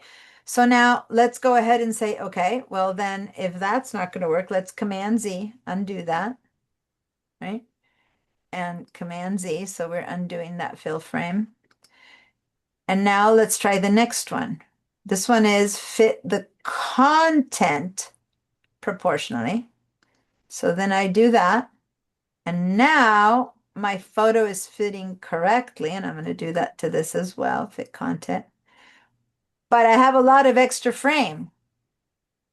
But the content is fitting itself to the best that it can. In this case, it left two sides empty. In this case, again, to fit the content top and bottom so I'm not missing any part of it, it's leaving a whole bunch empty. Does that make sense? The first one fit the frame, which means I didn't see all the photo. And the second one fits the content, which means I see all the photo, but it had to get, in this case, pretty tiny. And in this case, it left a lot of extra frame space. Yeah? Okay. If I really wanted to see all the photo, it's kind of better than the other one because I'm seeing all my image, but what if I didn't want it to be that size or whatever? So now let's say Command Z to undo that one more time, Command Z. And now let's see what the third choice is. This is the bad one. Fit content to frame. I'm going to fit the content to frame, and again, you'll see it better in a person. It made the content fit the frame. We can't see here that it's distorted as much, but you can definitely see here how distorted it is. Does that make sense? The content, which should have been a vertical photo, has been stretched to fit, in this case, a square photo, and in the case of the kid, it's stretched the guy to fit this weird little shape. Same thing is happening proportionally. It's just harder to see it being a mess over here because it's an abstract photo, right? So that's the fit but if you think about it, you're fitting the content is fitting itself to whatever shape the frame is. And if the frame is ridiculous like this one, that's bad. It's worse when the frame is almost good and you can't tell. Like if this guy, if I say fit frame to content, fit content to frame there, if you don't know him, you might think that's fine. But anyone who knows would go, what happened to his face? He's been distorted. For us, it's not so obvious, right? Because we don't know the kid. It's easier here to say that something's wrong because clearly he's distorted. So if you don't want your photo to be distorted, you got to be very careful with the fit content to frame because your frame isn't the right size, right? Okay, so now I'm going to undo that to both of them. And now the last one, center content doesn't help much, but the last one is content aware fit. Now this isn't depending, it's a new one, and it does its best to make it look good. It's going to do its best to make it look good, and this depends on the photo. And basically on the face, it figured it couldn't make it look good unless it basically left photo out. It's kind of an intelligent tool. And it went, I can't do that to this one. But to this one, it did kind of fit the photo. So this one, depending on the photo, if it's going to work or not.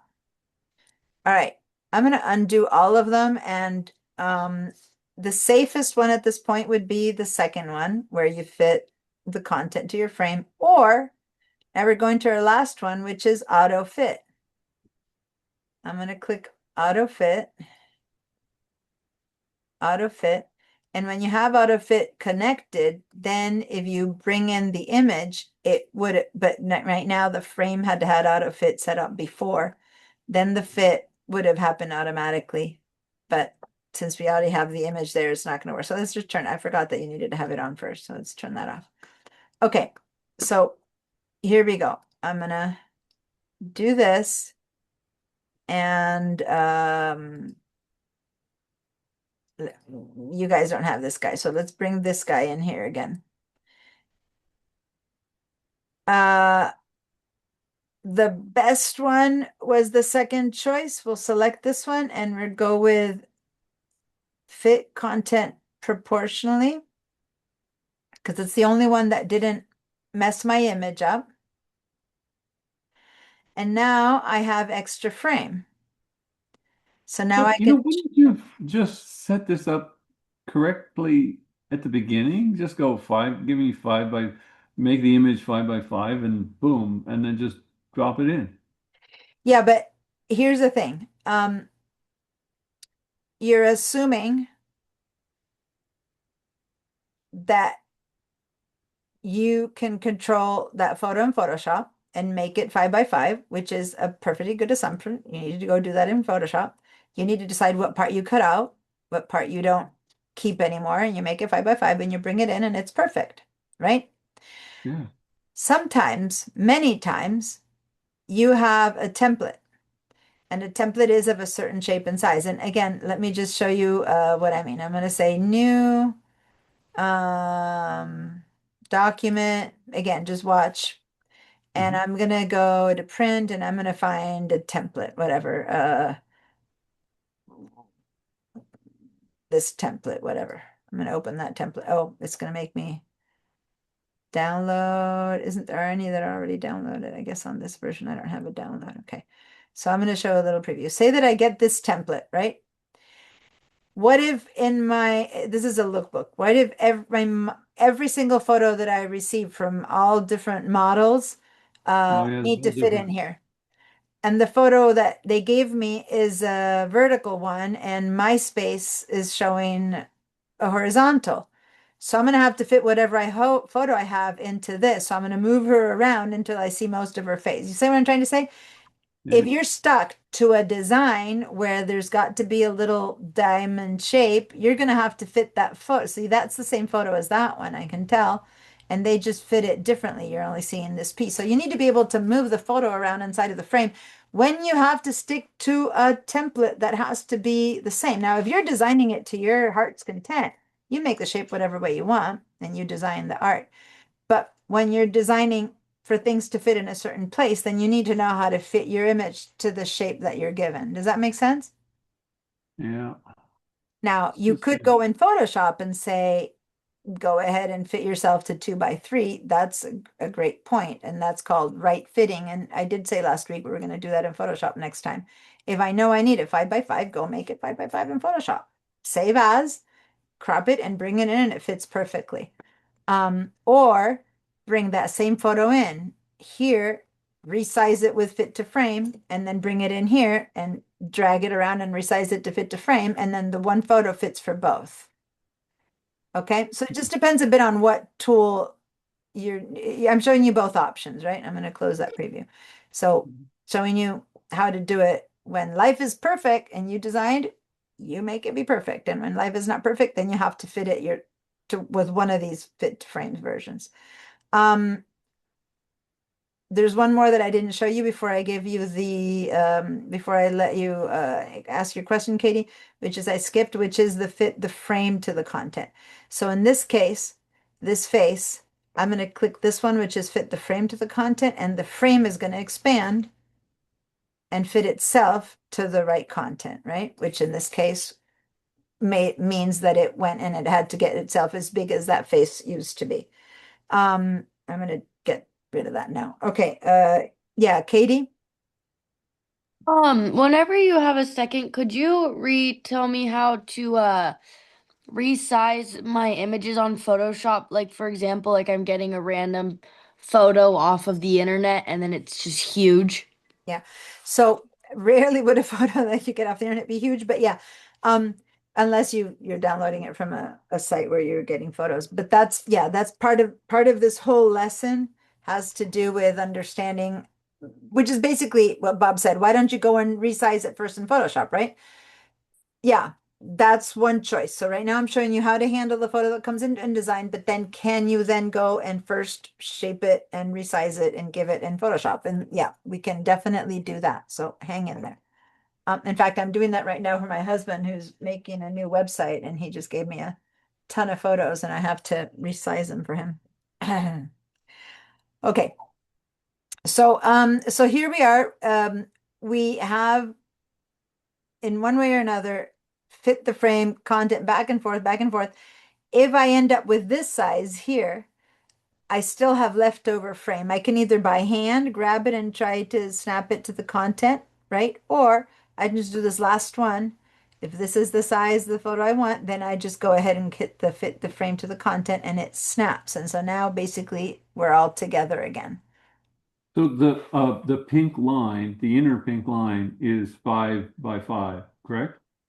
No, good question. Well, The end of the white line is 5x5. I was going to talk about that in a little bit. That white, that's the 5x5. This oh, is the margin, but I'll talk about that in a minute. Right now, I'm just showing you this, so forget about that Can't stuff for now. can't you also double click the bottom right corner of the little box and it'll resize it? Yeah, so right now, those were all different options of how you can do things. There's so many other ways to do it. Okay. And so but not the bottom right. The bottom right is not one of the ways. This one, you mean? When you said bottom right? I remember it's one of those boxes. Yeah, it's none of those boxes, but some by now I'll show you. Oh, No, I'll show you okay. in a minute. I'll show you in Okay. a minute. I'll show you. But right now, everything we've done, there's not even that many people here, but we all probably have a different product that we ended up with. So let's start from scratch again so that we're all at the beginning again. So go ahead and select this and hit your delete key. Select it, by the way, this is important. Select it with your black arrow key because then both things delete. When you delete the frame, the content goes with it. If I were to select with my white arrow key and delete, I would always only be getting rid of the content and then the frame would still be there. But so make sure you have your black arrow key, hit the select everything and delete so that it's all gone. Okay. And now let's go ahead and get the frame again and make a shape, maybe even worse, make it a rectangle like this so that for sure it's not gonna fit our photo. Give me a photo shape that for sure won't fit that photo. And then let's do Command D or File Place. And let's bring it in one last time. And this time, I'm going to show you some shortcuts. That was kind of like all the, oh, wait, I forgot. I wanted to give you the auto fit. Let me cancel.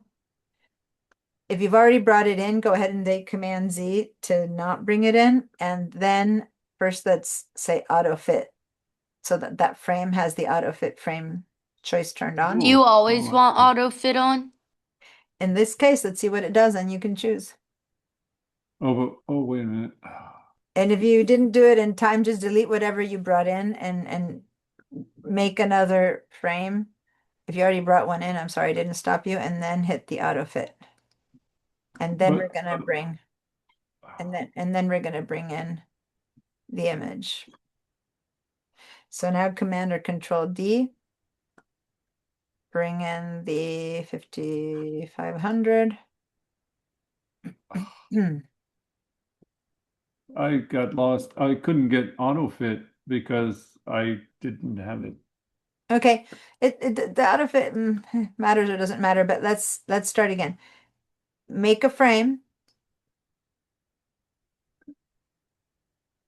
And then go choose the auto fit, but the frame has to be selected. That's why you need to have just made it. Otherwise, it won't be available to you. And now you can click Make a frame. Boom, auto boom, fit. boom.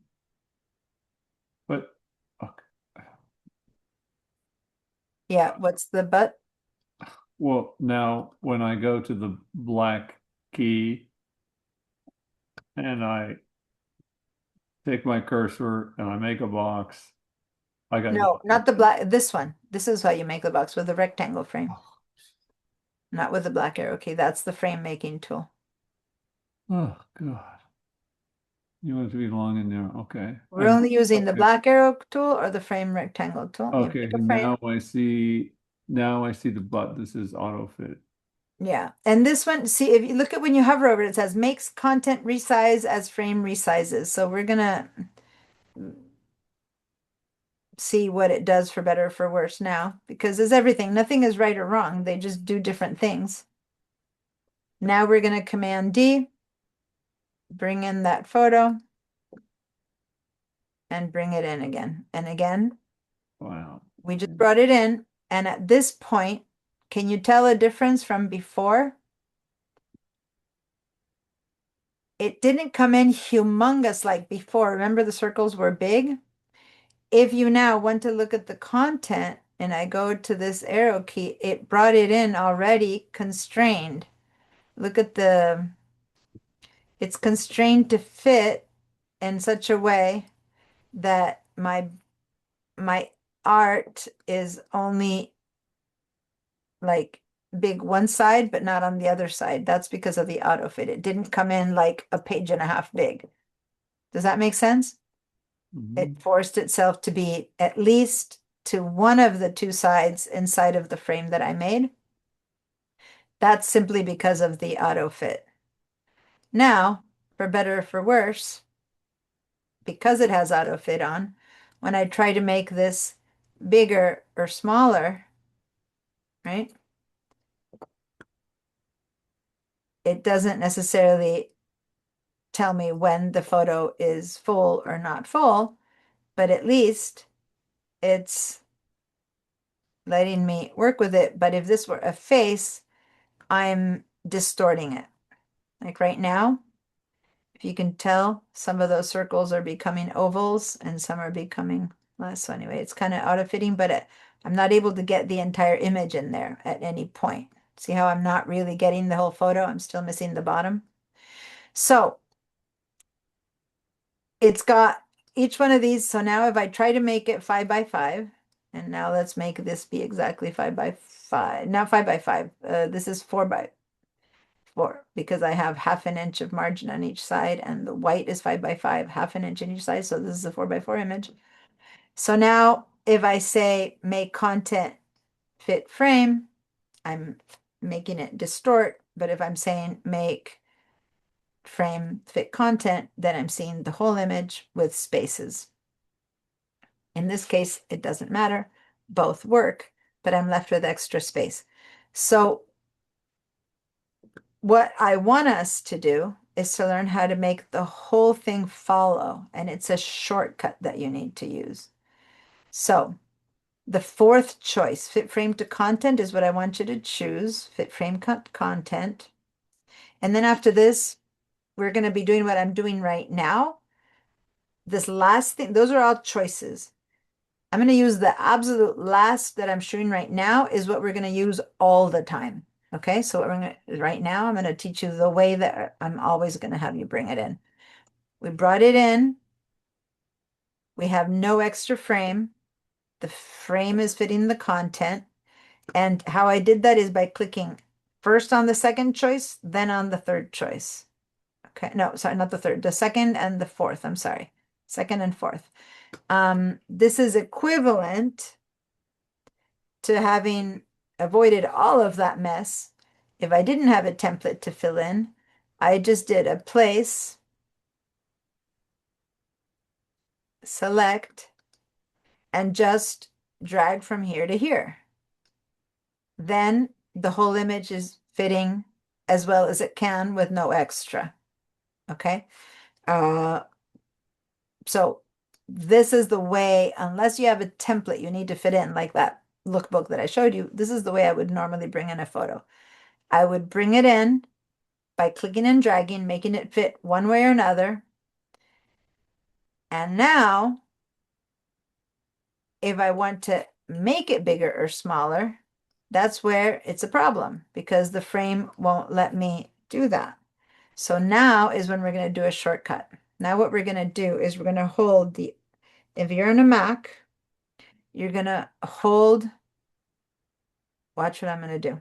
I'm going to hold the Shift and Command key for Mac people. I'll show you in a minute for PC. And now I can expand it or reduce it. And both frame and content are following the same rules. It's like you're doing 2 in 1. See that? And that's on a Mac. On a PC, it's I think it's the Alt Shift or the Windows key shift. I'm not sure. I think it's Windows key shift. No, it's Control Shift on a PC. So who's on a PC? Rhett. Who else is on a PC? Cheryl. It's Control Shift. So hold down Control and Shift and then grab a corner. And now both are moving. You should see the entire photo, no matter what size, getting bigger or smaller. Give me a yes if that's working, and then I'll answer Katie's question. But if it's not working, let me know. I want you all to be able to do this first. Okay. All right. Katie, while you guys are working on it, what's your question? I think this has something to do with it, but before when I have done this and I try to make like drag the picture out or something, the frame will move, but the picture won't go with it. Yeah, that's when you're using the black arrow key alone and you're trying to drag the frame and the picture staying behind. That's like this. Yes. Okay, and that is I'm working with that grabber and I'm moving the photo, but the photo's moving and the frame is not. Does that make sense? So that's that Yes. grabber. Hi, Jen. Nice Okay, to thank see you.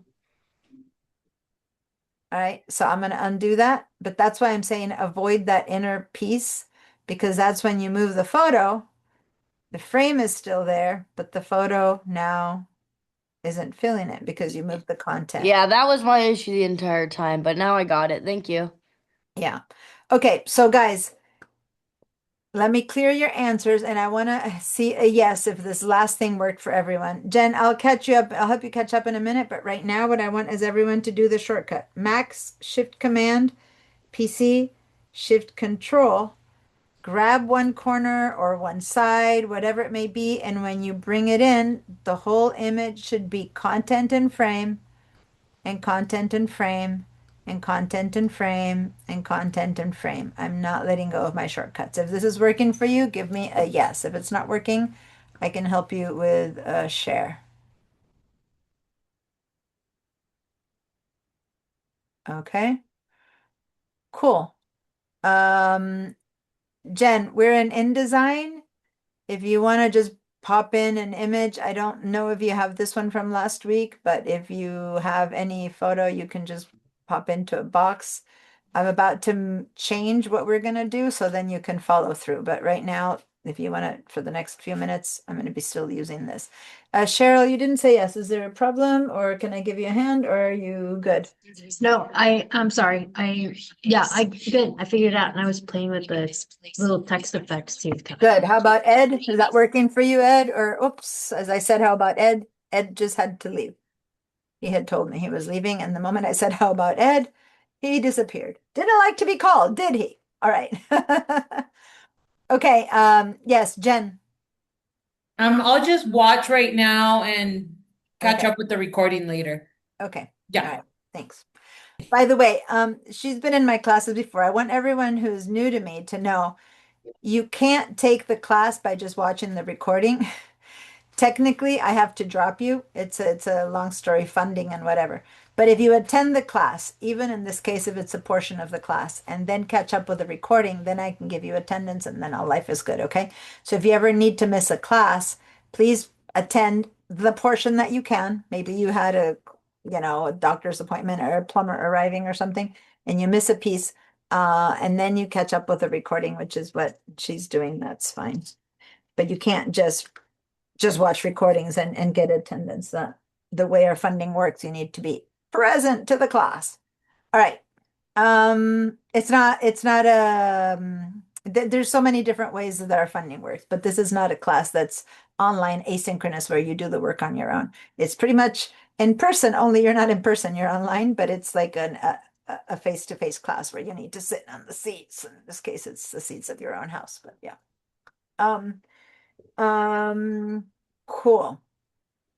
So let me bring down your hand, lower your hand. Okay. So now, since that worked, moving it around, that's basically if you have a choice of how to design this and you can make it bigger or smaller to your heart's content, this is the way to go, right? This is the way to use it. But the only thing you need to be aware of always is that little grabber that might make you do this thing where you suddenly are missing half your photo, which is what was happening always to Katie. And that's the fault of that grabber. And if you hate the grabber like I do, you can just go and turn it off. I never want to do that to people who are new because then you might discover that you have a different opinion. But if you ever want to change settings or things like that, you can just go up to the program preferences and then you can choose your tools. And in these tools, you can go in and turn off the feature of using the grabber. But for now, I'm going to let you discover that. Grabber called the grabber? Yeah, it's called a grabber. Yeah, where would it be? Let me see. Tools. Blah, blah, blah, blah, blah. One of these is gonna be the grabber. Huh. I don't know. Okay. Well, it doesn't. Tools, you have to, I don't remember where it is that you can just say turn off the grabber feature. I don't know, one of these is it. I would have to go in and read them all. If you sit there and read them all, one of them is the grabber. Okay. All right. So, let me see.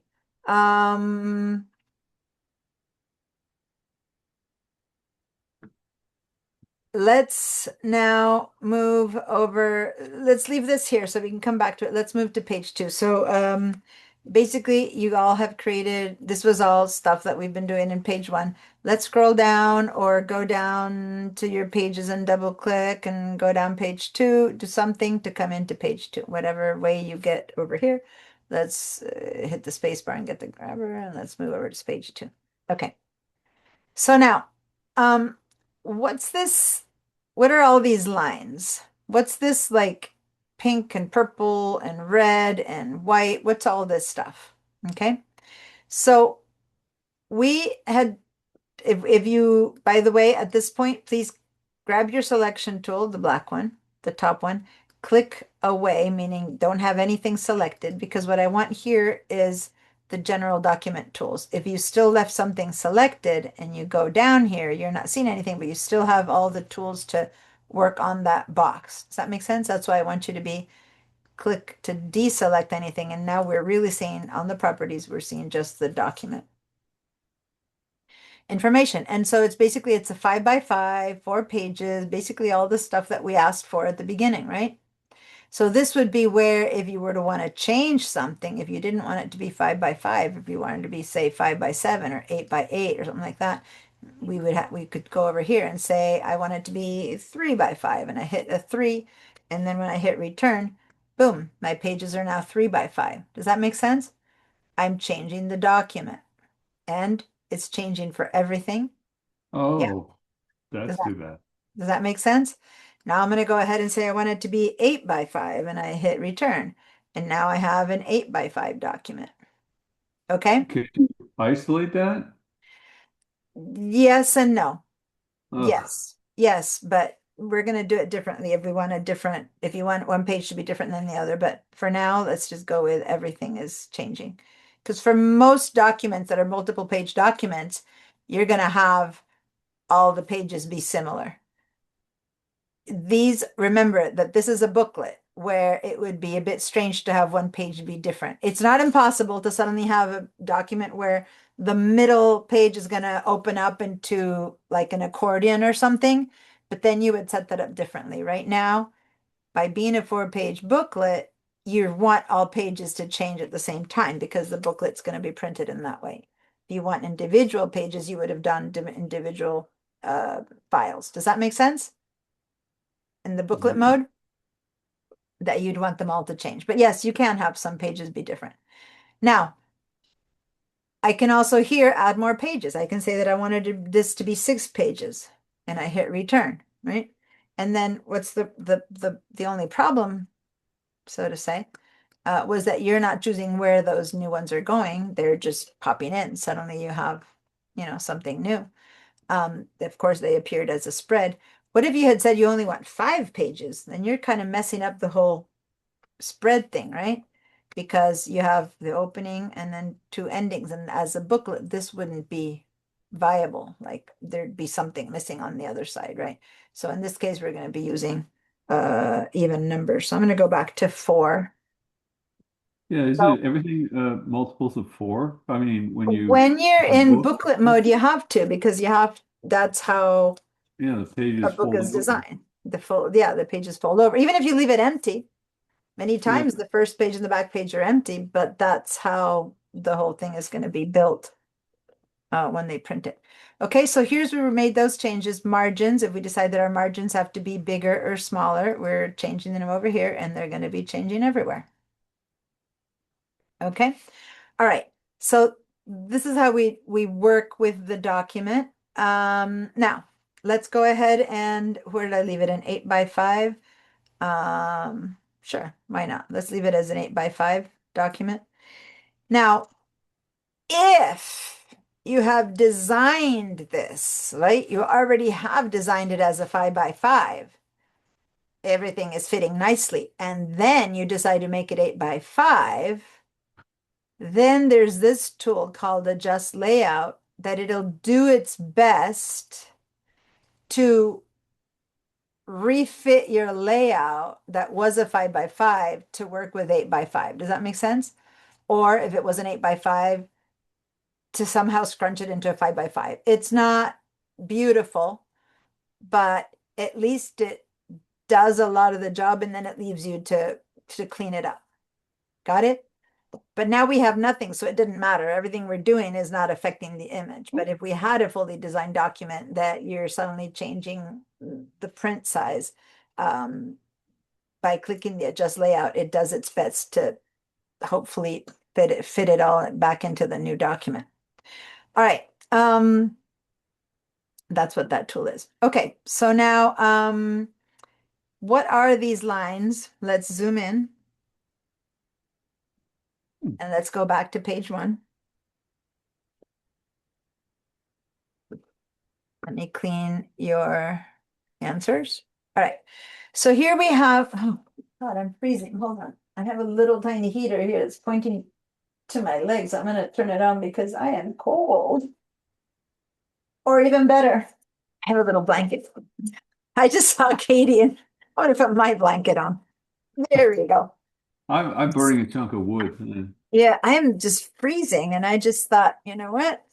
Blanket and my little foot heater. Okay. Oh, by the way, because it was a break last week, I turned off my alarms. Where are we at with respect to break? Oof. I totally ran through break and didn't give you guys a break. I'm about to start on something different, so why don't we do the break now? Can it, I forgot to have anyone do a screenshot of any of this. Let's just do a quick screenshot and post it. It's kind of hard to explain the grabber and all of that in screenshot mode, but yeah.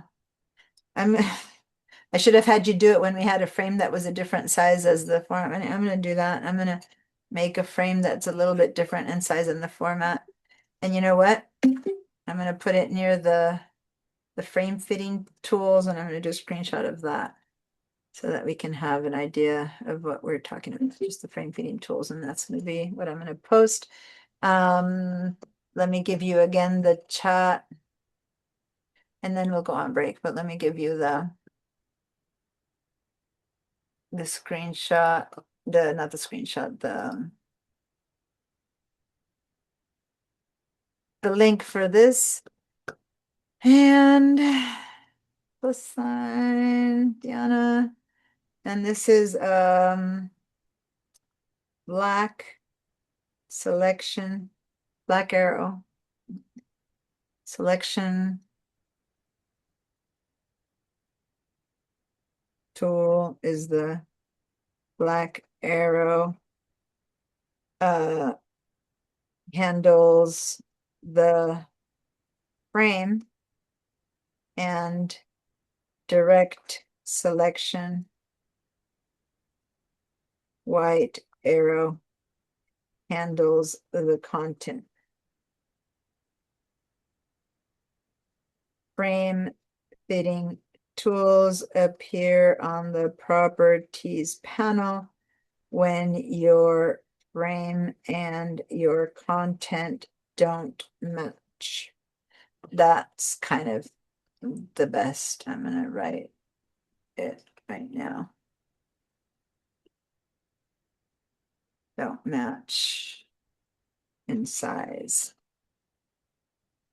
The circle inside the frame is a quick access to the grabber tool, which is the content handling white arrow equivalent. Okay. There you go. I can't remember how to make the frame look bigger. The frame look, Or like you see Cheryl's right there. Like the Oh. red. okay, what she just did is she did a screenshot of this, like command minus, command plus, you mean? To see this. She just did a screenshot of all of I this. found it. All right. Thank you. Is that what you meant? Yeah. And that's why she saw that. Okay. I stop my share.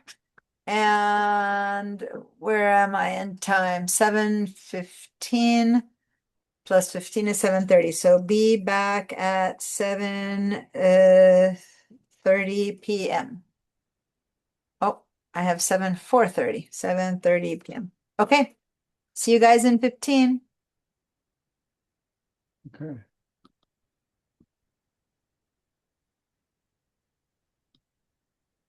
Oh.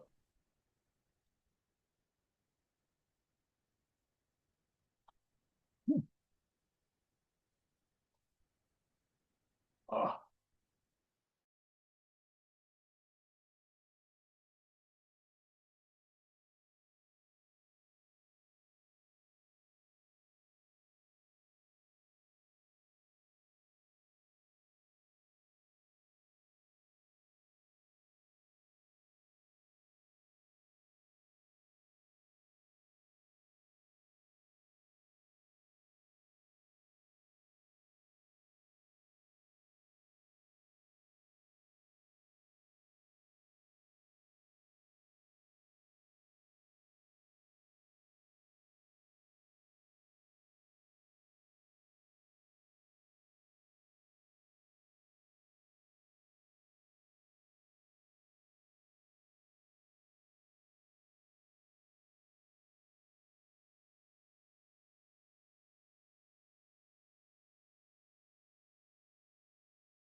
Hey, are you all back? Can you hear me?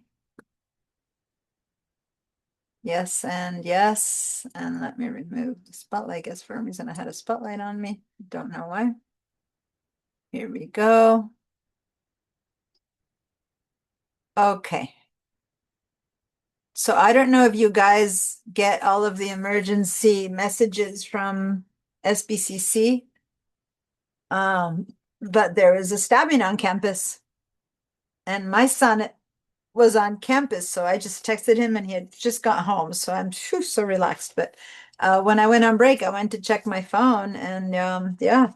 So hopefully everyone is okay. They said there's injuries, but they didn't explain more detail. They're still dealing with it. Police said they're basically they canceled classes and they evacuated the campus. So ugh, scary. I know. Did it just happen? Yep, just happened. Wow. Um, so yeah, I guess it was a couple people fighting. Fortunately, it was I prefer to know it's that and not like a shooter or something that's indiscriminate. It was some people themselves fighting. But anyway, they escaped from the East Campus into the West Campus, so they canceled the whole campus and closed it out, and they're searching for the people. But yeah. But my son, it was in the biological and science buildings, and that's where my son takes classes. So my hair stood on end, and it's good to know he was arriving home. Yes. Anyway, so that's, man, scary. Anyway, so He'll that be was my waiting break. for some food, now that he's home. Yeah, we take turns, our family all takes turns at cooking, and today it's the turn of my other son. And on these days, Monday and Wednesday, when I'm teaching late, they sometimes wait for me, and other times they just leave it on the stovetop. Today it's on the stovetop, waiting for me for when I'm done. Uh, Yeah, everyone takes turns cooking, and it's good because we all have 2 days a week that we cook, and we always have a nice home cooked meal at the end of the day. And most of the time we all eat together, except for when they don't wait for me Monday or Wednesday. So it's really nice. Okay. But yeah, that was a non-restful break until I discovered he was home. And hoping that everyone is okay, because it doesn't say who got hurt, who didn't get hurt. I don't know. But anyway, hopefully they find the perpetrators. All right. So that said, if you don't, if you sign up to the SBCC alerts, you would get alerted if you do go to campus of these things, but also it also tells you when the campus is closed for like emergencies like flooding or storms, or they kind of let you know of these things. But in this case, had you had to go to campus today and something had happened, you would know not to go. So but mainly it's all of the emergency weather closures and things like that if you ever do go on campus, you might want to sign up to that. It's a text number you sign up to. Okay.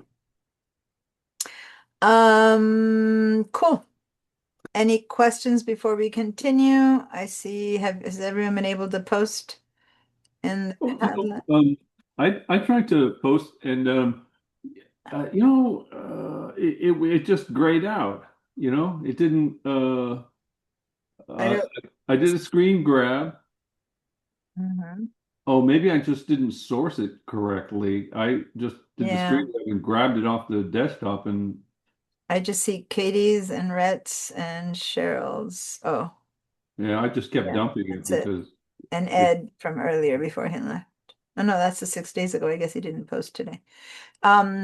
If it works now, let me know. Otherwise, you can share your screen. Oh, I'll just try it again. Okay. Here we go. Let me move this over here. There you go. Now I have my tools. All right. Cool. So I'm gonna share my screen again.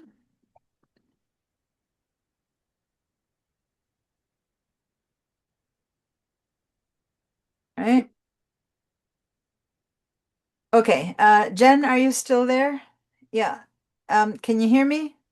Jenny? Yes, I'm still Yeah. here. So I was just checking email too because I was teaching all day and I saw your message about Photoshop. So I think the reason I emailed you is because I saw that you had signed in to the Photoshop class on Friday and I said, "Oh, I didn't get to tell you that it wasn't happening because it was President's Day." Yeah. So the fact that you signed in makes me think you're in it, but you weren't registered to it. So I didn't understand your answer.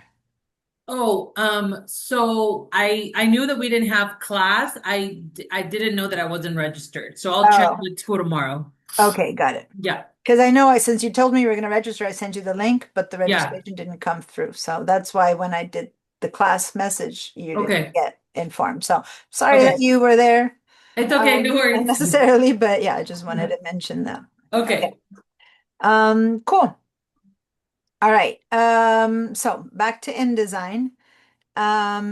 I want to show you for a second before I want to go much further. I want to continue later. We're going to come back to InDesign. We're going to keep talking about bleed and all of that conversation, but I want us to go into Illustrator for a minute because what I just taught you here about content and frame and black arrow and white arrow applies similarly to Illustrator. Okay. So open Illustrator, and this is what we did in Illustrator. If you have this file, that's fine, but you might not have it. So instead, I'm assuming that you might not have it handy, and so I'm going to close it.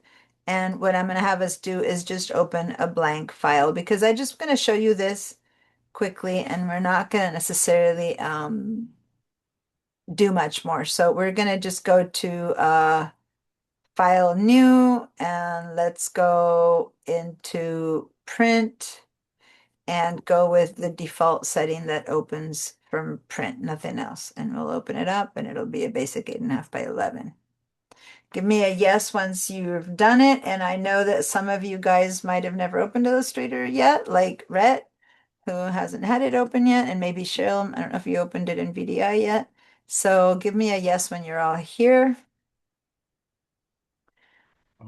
with a blank Illustrator file. Just, I said print, but it does for what I'm going to teach you. It doesn't even matter what shape or what size it is, because I'm just going to show you the equivalencies of the tools. So it can be any size, any shape. Just open a file in Illustrator, and that's all that really matters. And give me a yes once you have it open and ready to go. And if you need a hand to open one, let me know as well. Brett, do you have Illustrator set up? Yep, all is good. And everyone else said yeah. Okay.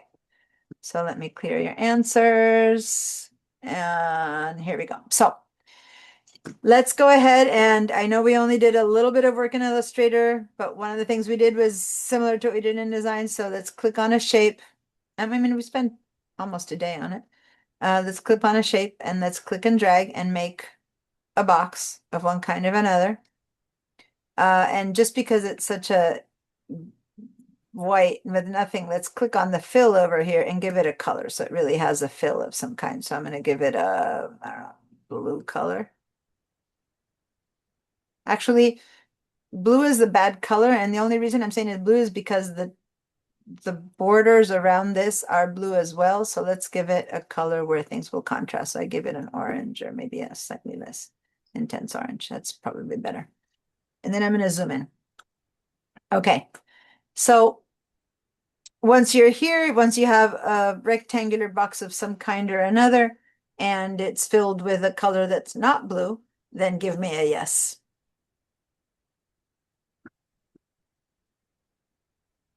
Oh, yeah. Oof. No matter that I put my blanket on, my hands are frozen. I don't even know what the temperature is, but wow. Actually, I guess I can check on what the temperature is. It is cold. Yep, that's cold. We're cold. All right. I shouldn't have checked. Now I'm confirming that it's cold and I have a right to be cold. All right, Bob. Is that a yes? Do you have a box, No, a rectangle open in Illustrator? No? I have two boxes open Two and boxes. I can't find the colors. Okay, so once you made it, go over to the properties panel, and as long as it's still selected, you should see Yeah. over here appearance and fill. And remember, don't click on the word fill, click on the box next to it and choose a color. I keep hitting properties, but nothing happens. Well, then you might not have shape might not be selected right now. So go back to your, there we go, black arrow tool, right? Black arrow tool. Make sure then that you actually select that box. And then do you see the appearance? No. No. Well, do you have your contextual panel appearing somewhere? Because there's a little box I did. there. Yeah. It says generate vectors, draw pencil. Okay, so after those two, you should see a little box that might say, you might have it set at 0 for no color. You might have it at white, that little white box. And you Well, click it on does that. have a plus beside it. So Yeah. if that, Okay. oh no, it just goes on to. All right, do you want to share your screen then to let me see where you're at? Because I'm not sure how to help. So give me a screen share. That was my husband coming in to tell all okay. He didn't know that I got the response from my son. He's like, he's good. I'm like, thank you. He just popped in. Ah, that's scary. Okay, so what you have here, oh, you Chaos. have art boards. Okay, hold on. What you made here are artboard. Go ahead and see if you can select one of these. You made artboards. You didn't make rectangles, I believe. Yeah. So go ahead and undo the Command Z twice, or delete, hit and delete. Okay, now select this one Yeah. and delete again. Because you created I think these are artboards, not shapes. Hit delete again. Oh yeah. It says artboard. Yeah, okay. So now head over here to your shapes. Hold on, my tool. Yeah, shapes. Yeah, and then go and make a rectangle. Good. And then here under oh, wait a minute. Where are your properties? Over here.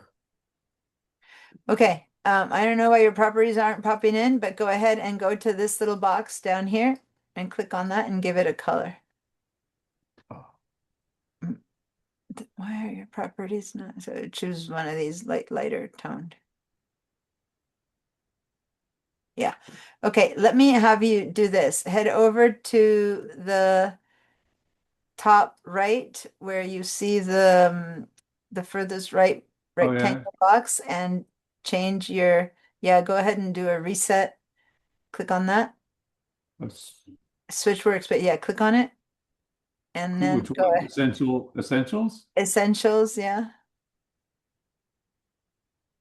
Yeah, and then go back to it again. And let's reset. There we go. So your tool's already appealed, and then reset essentials. Yeah. No, Wow. good. Good. So now you have your tools here. See if it no. Okay.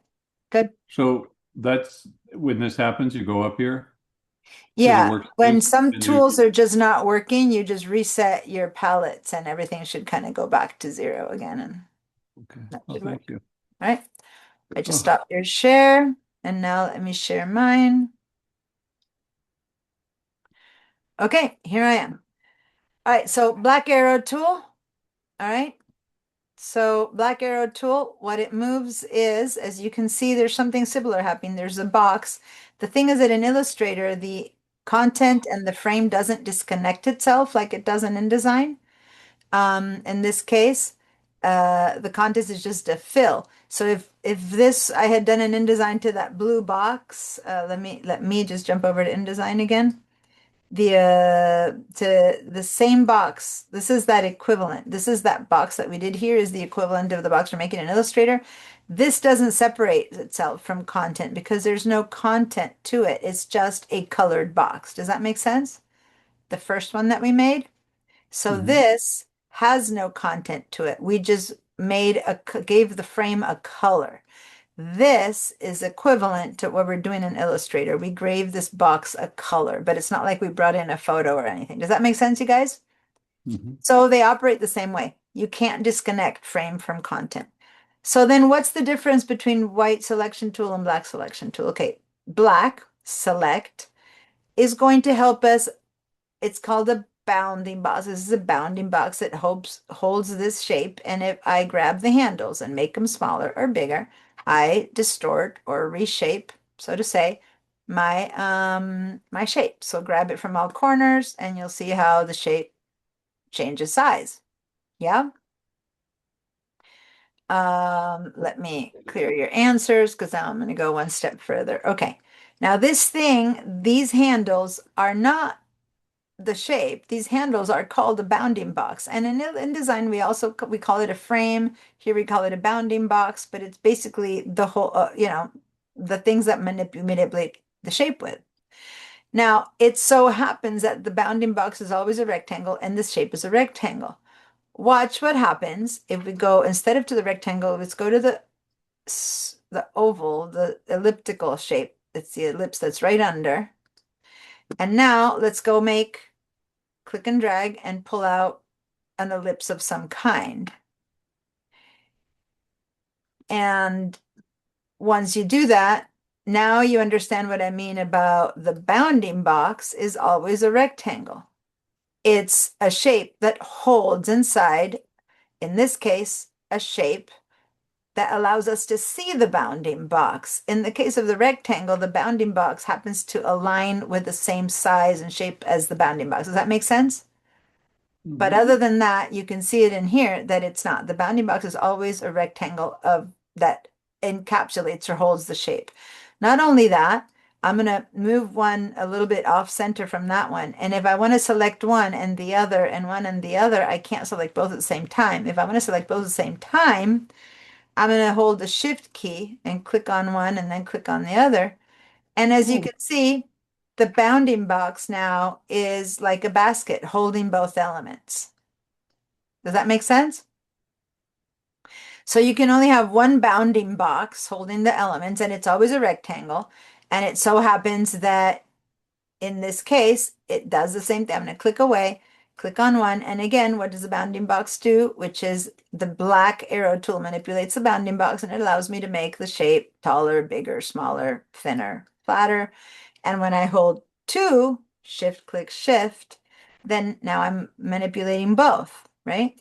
So the bounding box, what I'm really manipulating is the shape of the bounding box, and the element that happens to be inside of it then adapts to fill the space it needs to fill. Does that make sense?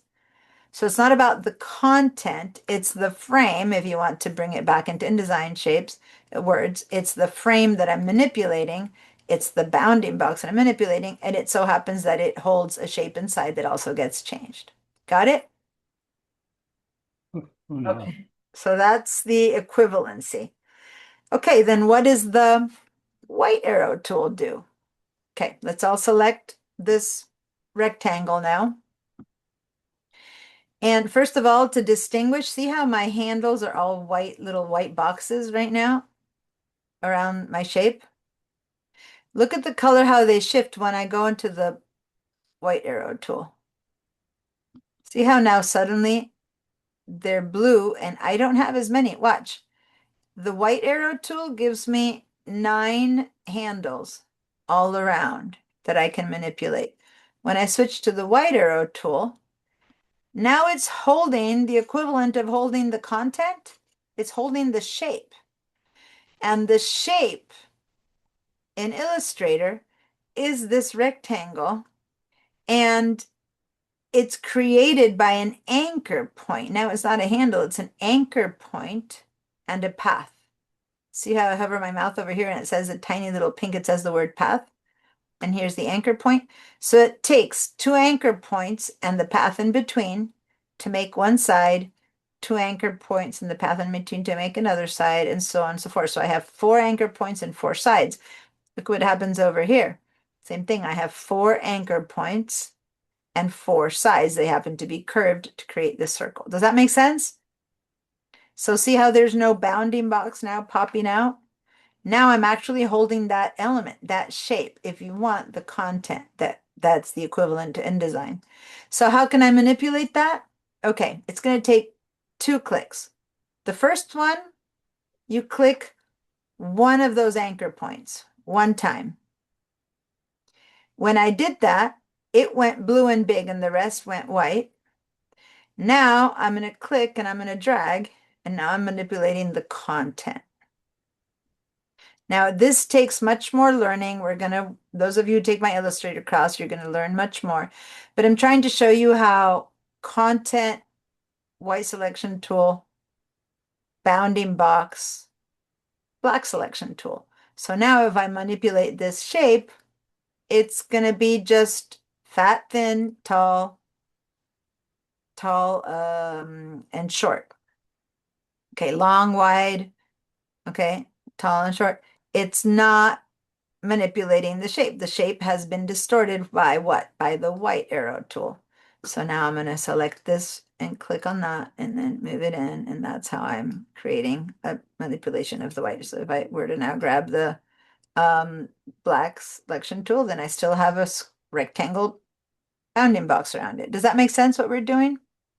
Yeah, but what's the application? What the hell? Why would you do this? Oh God, you can design anything under the planet with these tools. Take the Illustrator class, you'll see.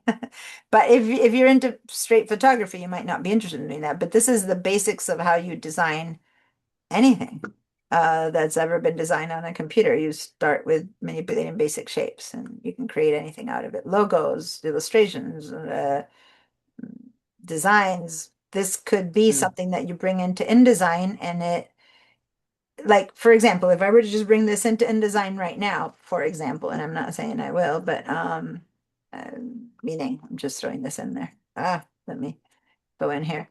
What if I bring this in here now, and then it becomes like the basis of the design of when it was square of this page, for example, right? And then that's a little corner that my page has, and then I just put stuff around it or whatever. I mean, it can be whatever. It just happened that I make that shape. Does that make sense? So Illustrator is where you create the stuff and the shapes that later you work with. So why? Well, why do people pick up a pencil to draw something and design something? That's what Illustrator is, only you do it on the computer. Okay, so all I'm trying to show you is the equivalencies between black, white, selection, direct selection, frame, bounding box, content, and paths and anchors. Does that make sense? There's a lot more to Illustrator. Please take the Illustrator class right now. We're not going to continue. I want to go back to InDesign. But this is showing you the main tools. And for those of you who use Photoshop and you use it mainly just for photos, let me tell you that down here in the Photoshop tools now, not that one, but down here, you have also tools that allow us to make something similar, and these are vector tools, and I can create and make a box.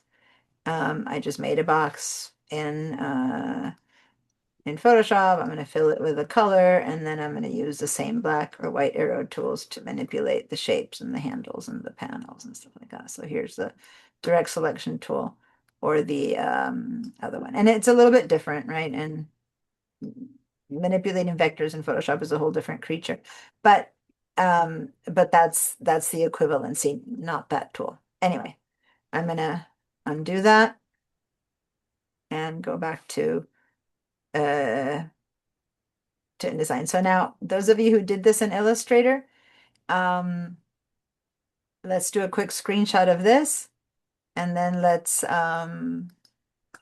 put that up in the, so just a manipulated shape, right? And in fact, wait, let me turn on the bounding box first. So that I'm screen capturing the bounding box. And then I'm going to put that in here. Assign. Oh, you guys had already done that. Nice. See, you had already done that, and but you didn't remind me, so I didn't tell others. So whenever you post, remind me and say, shouldn't we be posting? And I'll go, oh yeah, thank you. For those of you who did remember to post before I said so. Okay, so again, black arrow selection handles the bounding box equivalent to a frame tool. in Design and then in Illustrator. But when The black arrow selection handles the bounding box. And the white arrow direct selection tool handles the shape itself equivalent to the content in InDesign. so when I try to make the screen grab, the box, the line from the box disappears. Is there a reason for that? The bounding box sometimes is hard to get it. I managed to get it to stay because I've practiced it a few times, but yeah, and Katie managed to say, but sometimes when you have the box and you try to do the screenshot, it disappears. Don't worry, I got it. I know that you did it. Just Oh. paste it the way it comes. I don't know why sometimes it does and sometimes it doesn't. I think it has to do with what if you're pointing at it and you try to do the screenshot, it disappears right there. But if you're not pointing at it and it just happens to be there and you do it before, then it lets it be. It's kind of weird. Doesn't matter. Yeah. Just it is what it is. Oh. Okay. So if you want to go ahead and save this file and then you can come around and play with manipulating stuff and you want to in fact give it a try at manipulating the circle, you'll discover how funky and fun that is, and you can do some really cool stuff in there. Then let's save and call this one manipulating shapes in Illustrator, and we're gonna save it in the same folder. Oh, spring attendance, that's not where I want to save it.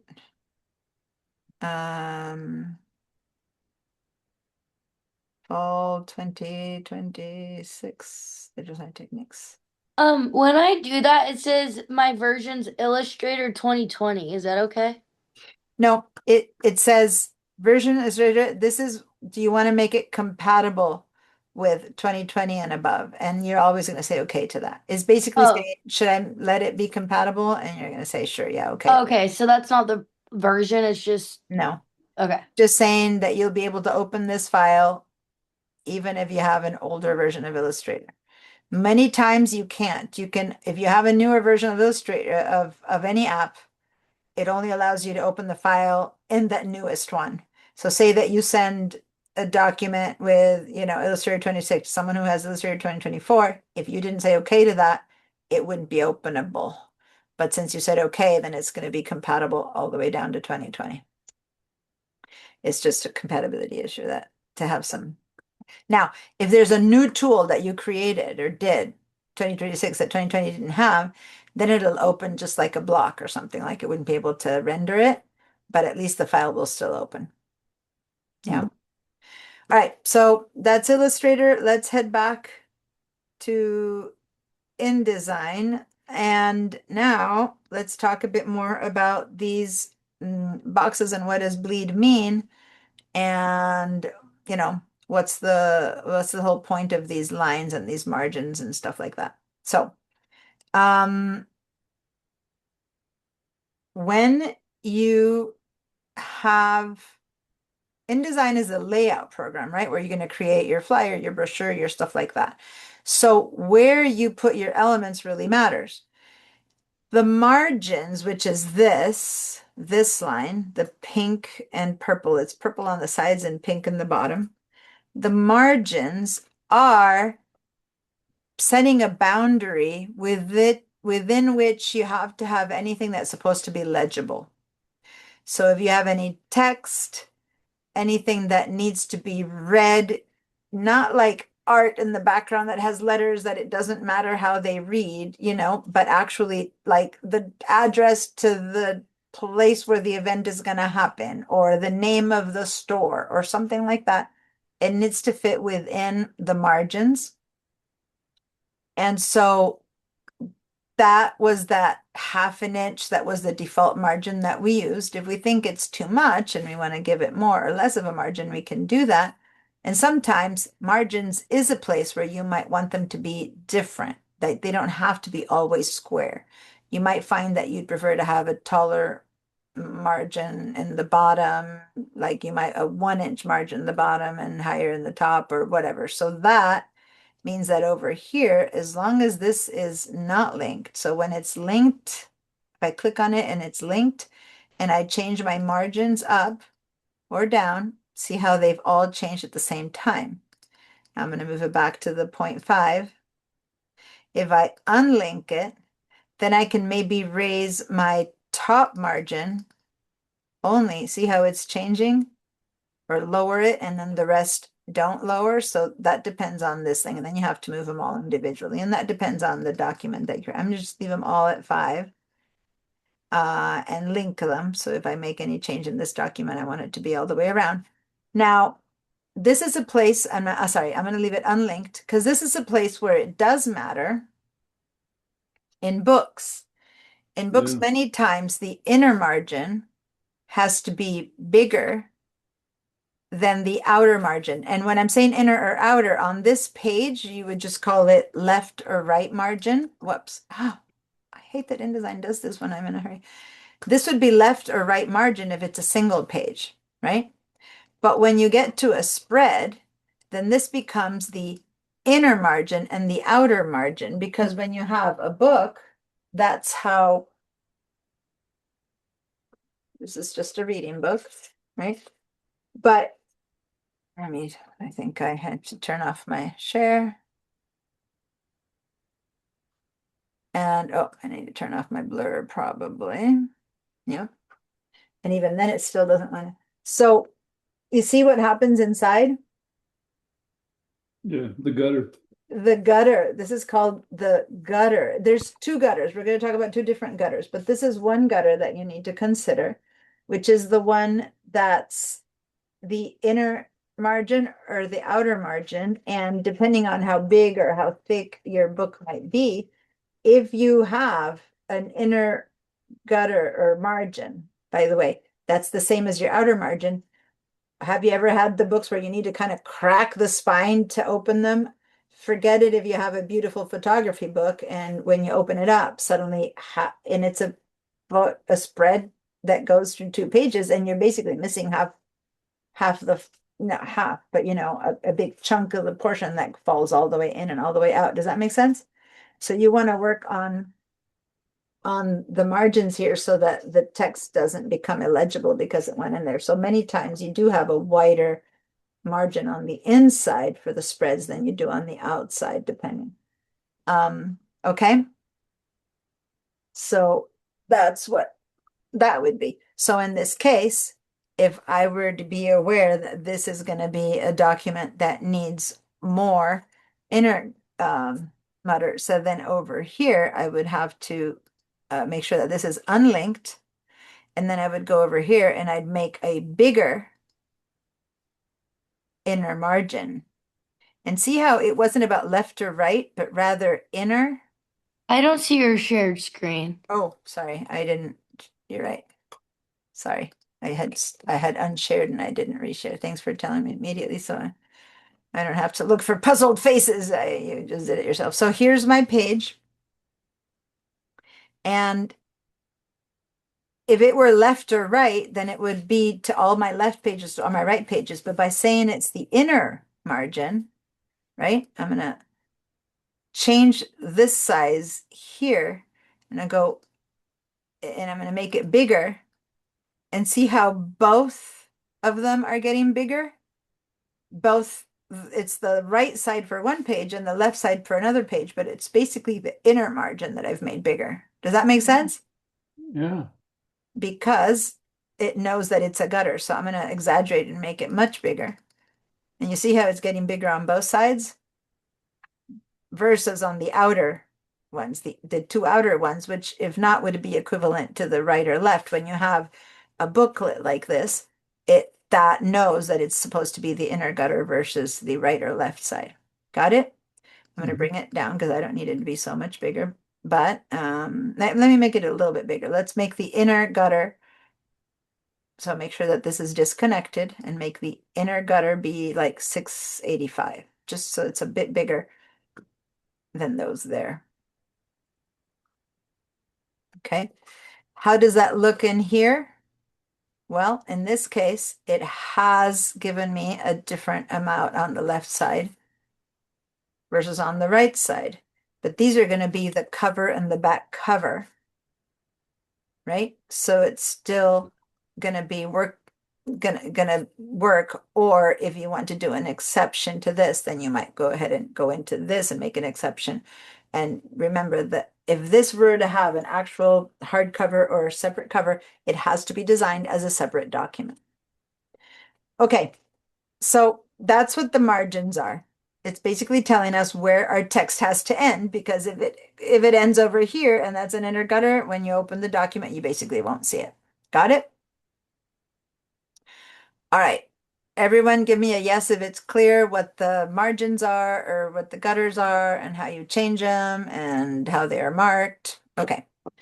So if I were to make a document here that has text, the text would have to fall within these boundaries. We're going to make some text in a minute, but for now I want to explain the rest of these boxes. Okay. Now, how about this white line? And I'm going to head over to page 1 only because it's a bit easier to explain this one. Then we're going to get to page 2. What's this white line right there? What size would that be? What do you think? The ends of the white is what?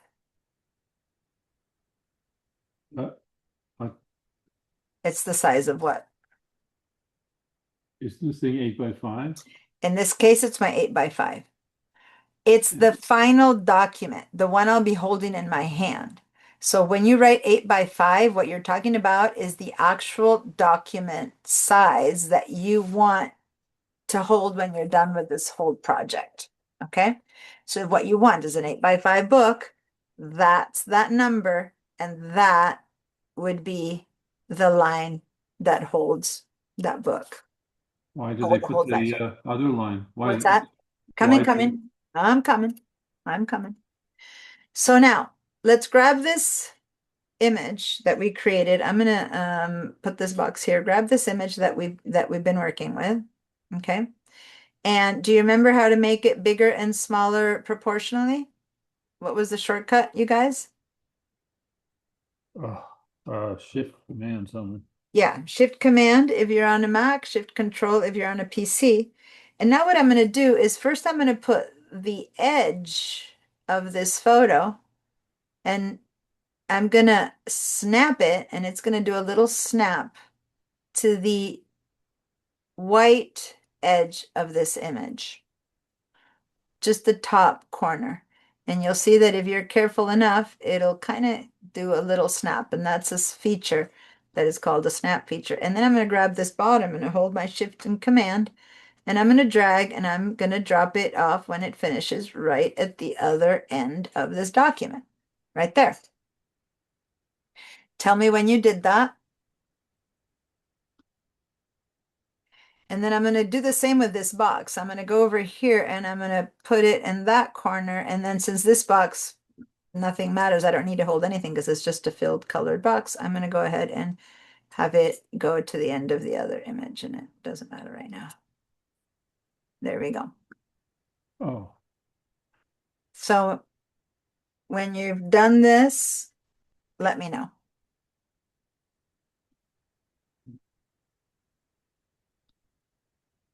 Yes, Katie? My blue box isn't going downwards. It's a miscellaneous shape, so you should be able to do this to move it. If Oh, it's because I was holding down Command Shift. Okay. Yeah, this one isn't holding any content. Yeah, so Okay. Command Shift, okay, good point. Let me explain. A Command Shift is going to constrain its proportions, right? So if you hold Command Shift, it won't go downwards because it's trying to keep your image proportional, but there's no image to be proportional about. So just let it go and just shape it by hand because it doesn't need, it doesn't need to stay proportional. Does that make sense? All good, everyone? Good. Yeah? Katie, Rhett, how are you doing? Jen? How do you stuff. on the picture part, how do you make it bigger? The photo? Yeah. Yeah, you hold down you're on a PC, so it's Control and Shift. Hold down the Control and Shift and then just grab the corners and it'll stay proportional, which is why you can't make it longer or wider because it'll stay proportional. and it'll move the content and the box until you hit the edge. See.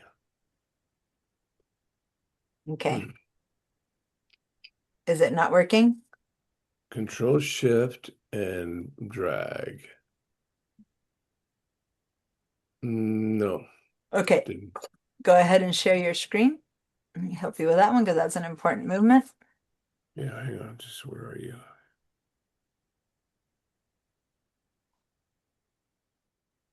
Share.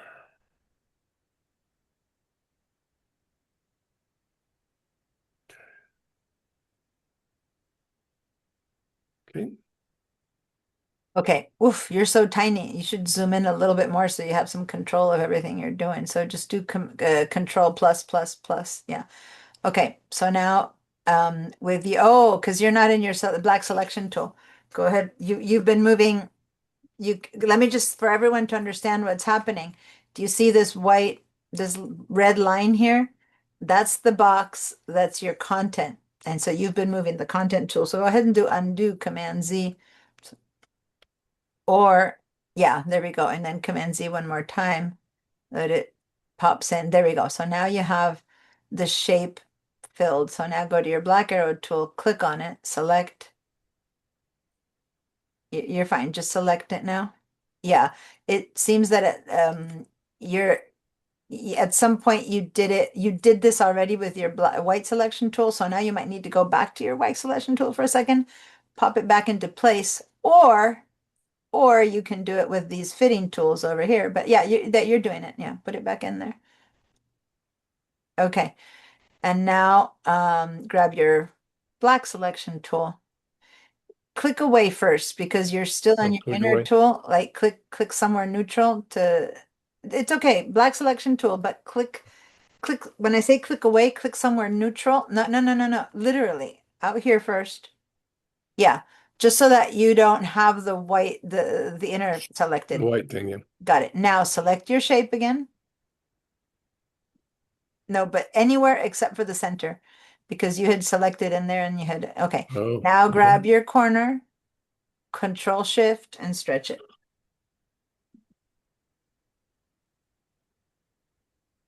Cool. Oh, you were left behind. I think go ahead and you didn't do Control Shift. Go ahead and undo. You just Yeah. did it regular. So select again, not from the center. Avoid this little bit here completely. And now first hold your control and your shift and Control keep it Shift. held down. Keep them both Okay. held down. And now stretch and see if it's working this time. Let go. Ah, good. No. Okay. Oh, yeah. There. It was just lagging a little bit. There it came. Okay. Okay. All right. And now you don't need to do that with the blue one. The blue one's just color. So you can just move the boxes around to get them bigger Just without having to do Control Shift. Yeah. okay. All right. I just stopped your share.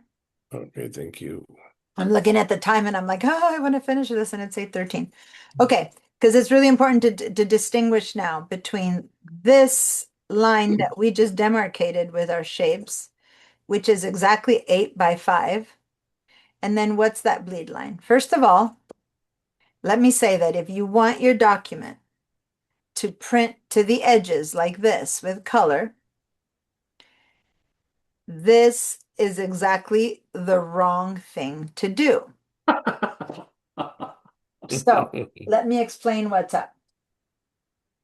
If I were to want to say print this document, which, oh, here, a photo with Oh, we can't see. white, Your screen isn't, mm, it doesn't matter, but There you go. an image that has white edges, right, around it. Can you see with little white frame? Uh-huh. Then that is considered, hold on, let me snooze. That's my class ends in 15 minutes alarm. That is considered a print that needs no bleed. So first let me explain the no bleed, which is if this had to be printed that way, and you don't need to do this, I would have had to do,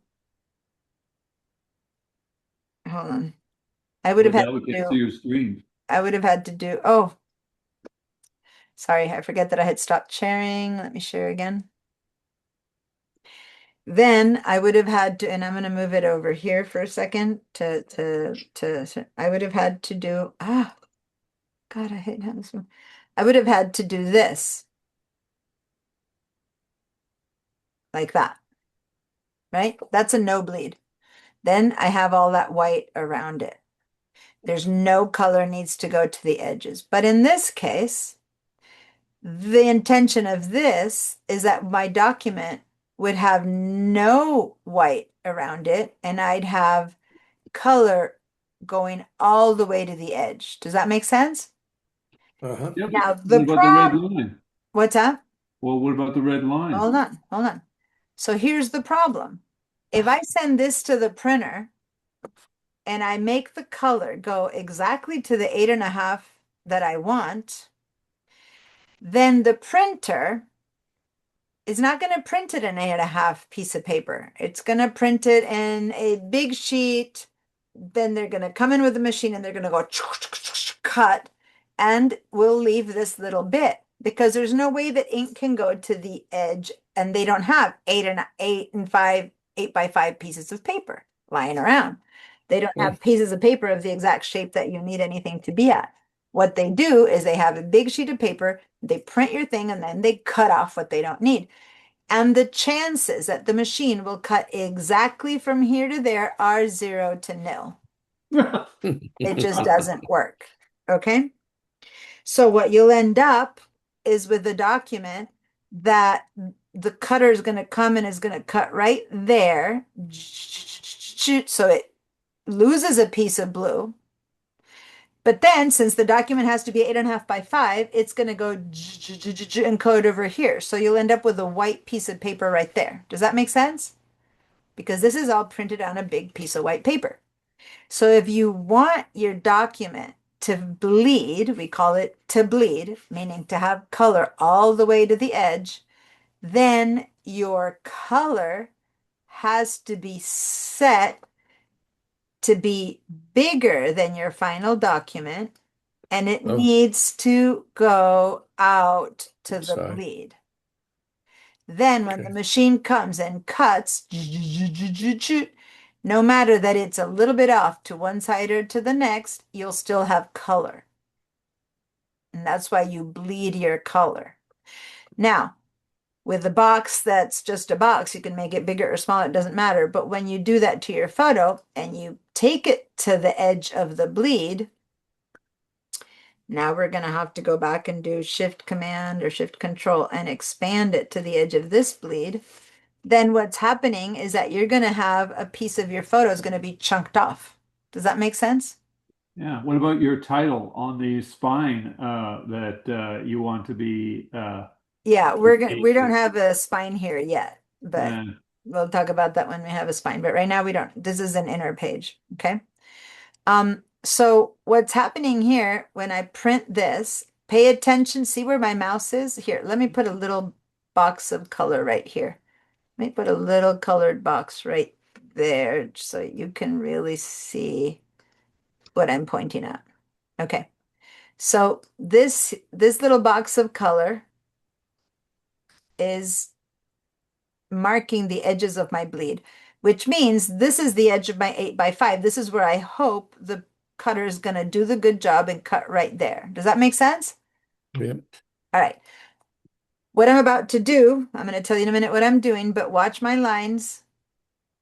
See how all my bleed disappeared? This is called presentation mode. I am holding the W key of my keyboard one time. And now I am seeing the shape that my final piece is going to be without the bleed.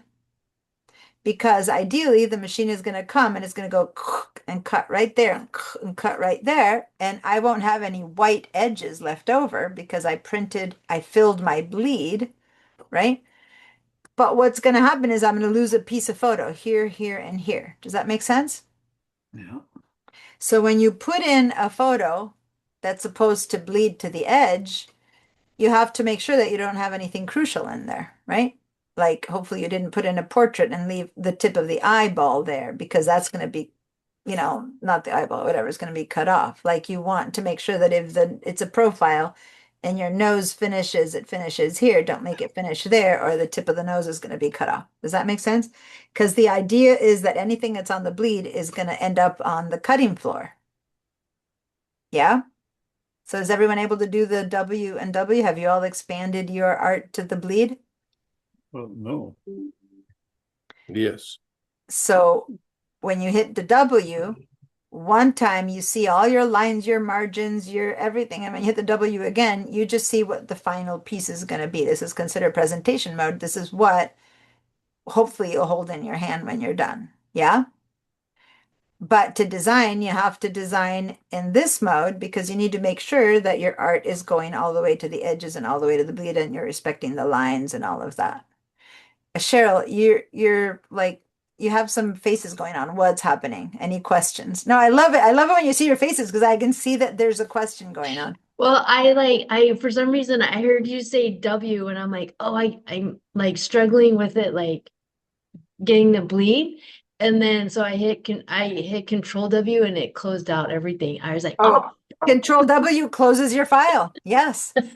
Control like, W is a shortcut for close file. And yeah, you lost it. yeah, I just heard you say, and I'm like, oh shoot, I gotta get back. So now I'm trying to get back. W key. If you was it close just without W? saving, you lost it. What's that? Was it just W that you pressed? Or Control Just W? It was W. Just W. Yeah, I hit Control W. I heard her Yeah. say W, but I I hit should be more Control W. careful. I should Yeah. be more careful because up until now it's all been control, control, control. But a shortcut of Control W on a Mac, or is Command W on a PC. Control W on a PC or Command W on a Mac is a shortcut for close file. So you just closed file. I learned a lesson. It's not a Photoshop or an InDesign shortcut. It's a computer shortcut, right? Yeah. Like Control or Command S is save all over the place, and Control and Command O is open, no matter what, right? So Control or Command W is Oh, close. I got it all back. Yay! Okay, so if we want to shoot something, okay, so now let me stop my share, and everyone do a screenshot of the bleed area. But if you look at this that I'm showing you right now, and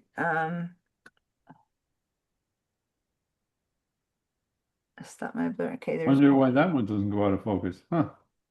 if I put it next to my face, it tries to, like I have to put it at the same level as my nose, then it kind of works. But if I have it separated, okay. So here's the document, right? Is this a bleed or no bleed document? Looks like a bleed to Looks like a me. bleed. Yeah. So every one of these photos had to be created to extend out by 1/8 of an inch all the way around. And this red box had to be expanded 1/8 of an inch out as well. Does that make sense? And then same down here, we have 1/8 of an inch out there and there. For this, so that when it gets cut, you don't see white lines all around it. Yeah? So how about this inner page? Does this have bleed?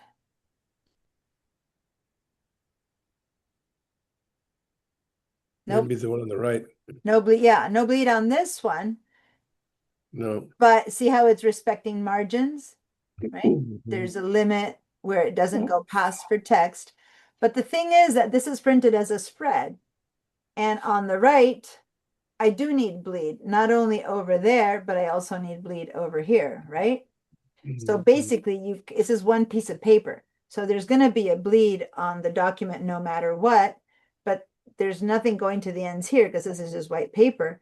But this photo is going to be set to be bigger than the final document. Does that make sense, you guys? And this is going to be a box that maybe if you make it an Illustrator, and you're going to be able to make it not be just a square box, but you're going to be able to chunk an edge off like we did with ours to have it be a box that's that shape. Does that make sense? Yeah. And this is gonna have to all have bleed, even if this side doesn't, sorry, this side doesn't need it. And it's because it does need it for the whole thing. And then the back side, it's so funny that I'm showing you this, by the way. This is me. Right there. It's there you go. This is the latest piece that they just made so this is the exact document that we're looking at right now. We have cover. I'm looking at the cover. Yeah, this is the cover. This is that inner spread, and this is that back page, right? So that's the 4-page document that we're looking at right now. Yeah. So if we were to create something similar to this, which we're going to do next week, we'd probably on the front page, we also need to make a bleed out there and a bleed here, right? Because this is a document, and then bleed for all these color boxes all around. Okay. And then bleed. So this whole thing, even this page, is going to need bleed only because this page needs bleed. Okay. Then when we send it to the printer, it's going to chunk, drop all the extra bleed. So you got to make sure that nothing in it is crucial. Now, I don't know if you can tell. See the edge here? I don't know if I can spotlight this for you guys. Maybe it's a bit easier to see.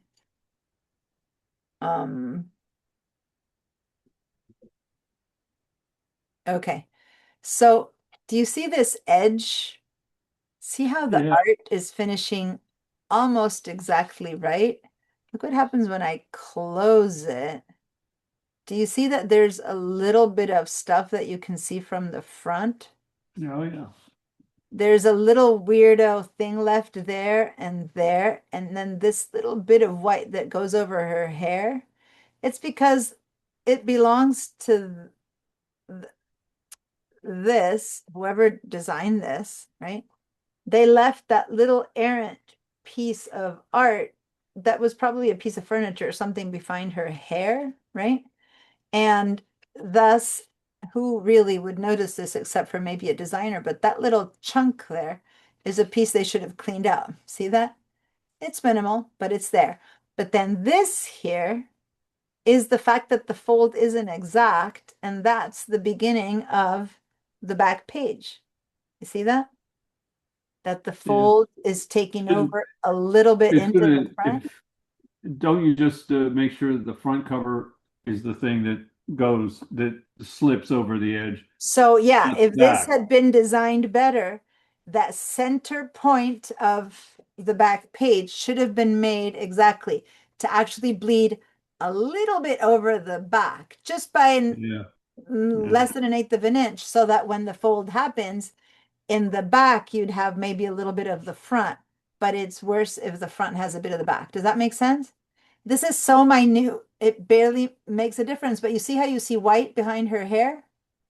That white is because it's part of the back photo. And that is an example. If it had been cut wrong, this is what would have happened. You would have had a whole white line here and here and here if it had been the edge. Since it's the center, you're seeing that it should have been taken just that extra little edge over so that the fold would be clean fold, okay? And here, when it does fold, you see down here, Oh, terrible. you see that little bit of white there? That's also a bad fold because in reality, this isn't a chunk of red. This is actually a pocket. See, it's a pocket that's in there.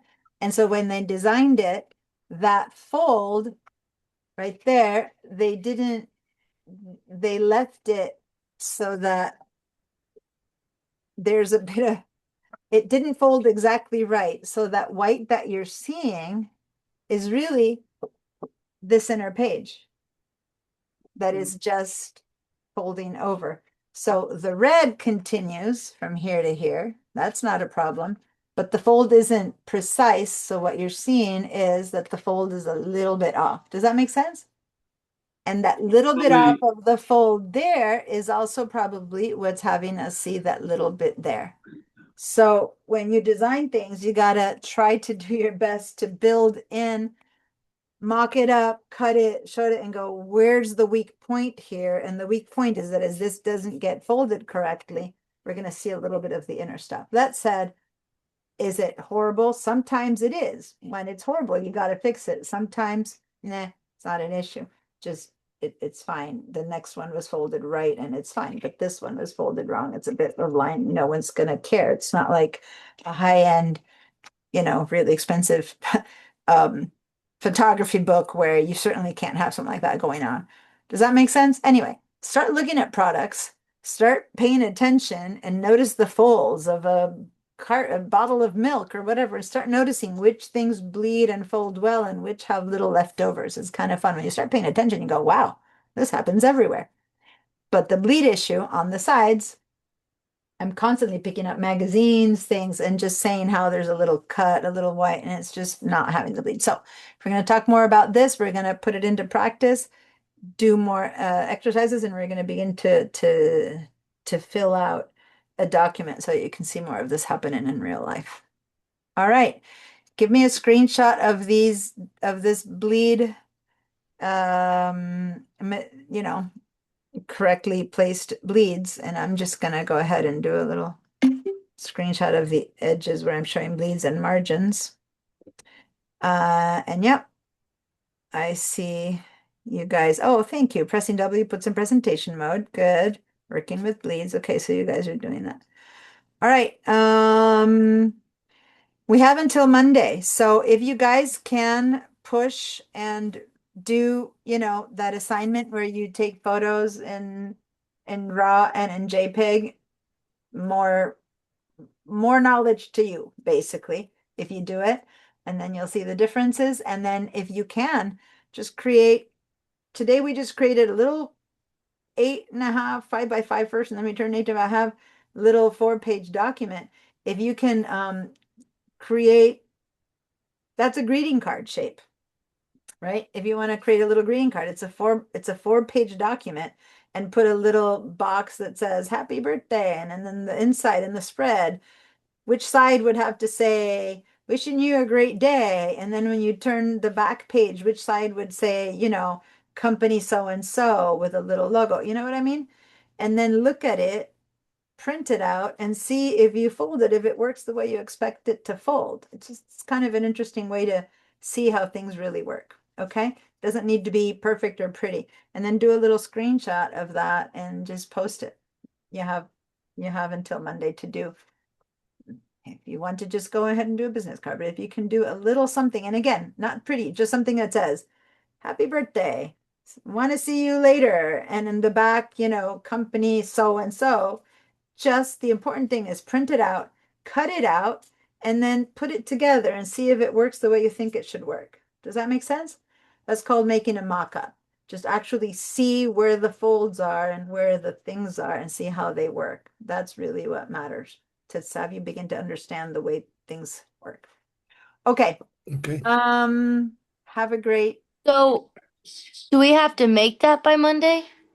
Ideally, yes. It's if you have huge, midterms, I know it's midterms and stuff. I don't know if you're in college or whatever, don't worry. But if you have the time, those of you who don't have midterms and who you're fine, literally, I'm asking you to, the same document we did, even just print it out, fold it, and put it together. There is such a huge learning in actually folding something in the shape it should be and putting it together and really seeing it. And- That's important. And you said a greeting card? A greeting card, if you dare do a brochure, like a trifold brochure, there's even more learning into what goes in the front, what goes in the back. But if you just want to do a greeting card, which is the same template we just made, which is basically 4-page with a spread front and back, then that's fine. Just push yourself to try a shape and wonder where would things go, because when you make them here, it doesn't look like where it should go, and yet when you print it, you go, oh, okay, this works, this goes back, this goes in front. Okay. Okay. Just it's not mandatory, it's ideal, and it's for you to learn. So if you do it, fine. If you can't do it, I understand. Do it next week. Okay. Have fun with it. Okay. Thank you. I don't ask you to make a milk carton or something like that. Just something simple. But do that. Take apart a cereal box, and this time pay attention to it. And notice that when you take apart a cereal box, it turns out that what you thought was all looking in front, when you take it apart, well, the top of the box will be upside down and the bottom of the box will be to the side. I mean, it's interesting to take things apart and figure out what direction things should be in so that when you put them together, they all look like upside up, right? I find that fun. Okay. We all have different ways of having fun. Okay. Okay. Have a great weekend. You too. Bye. Stay dry tomorrow is the last day, right, of the big rain. Take care.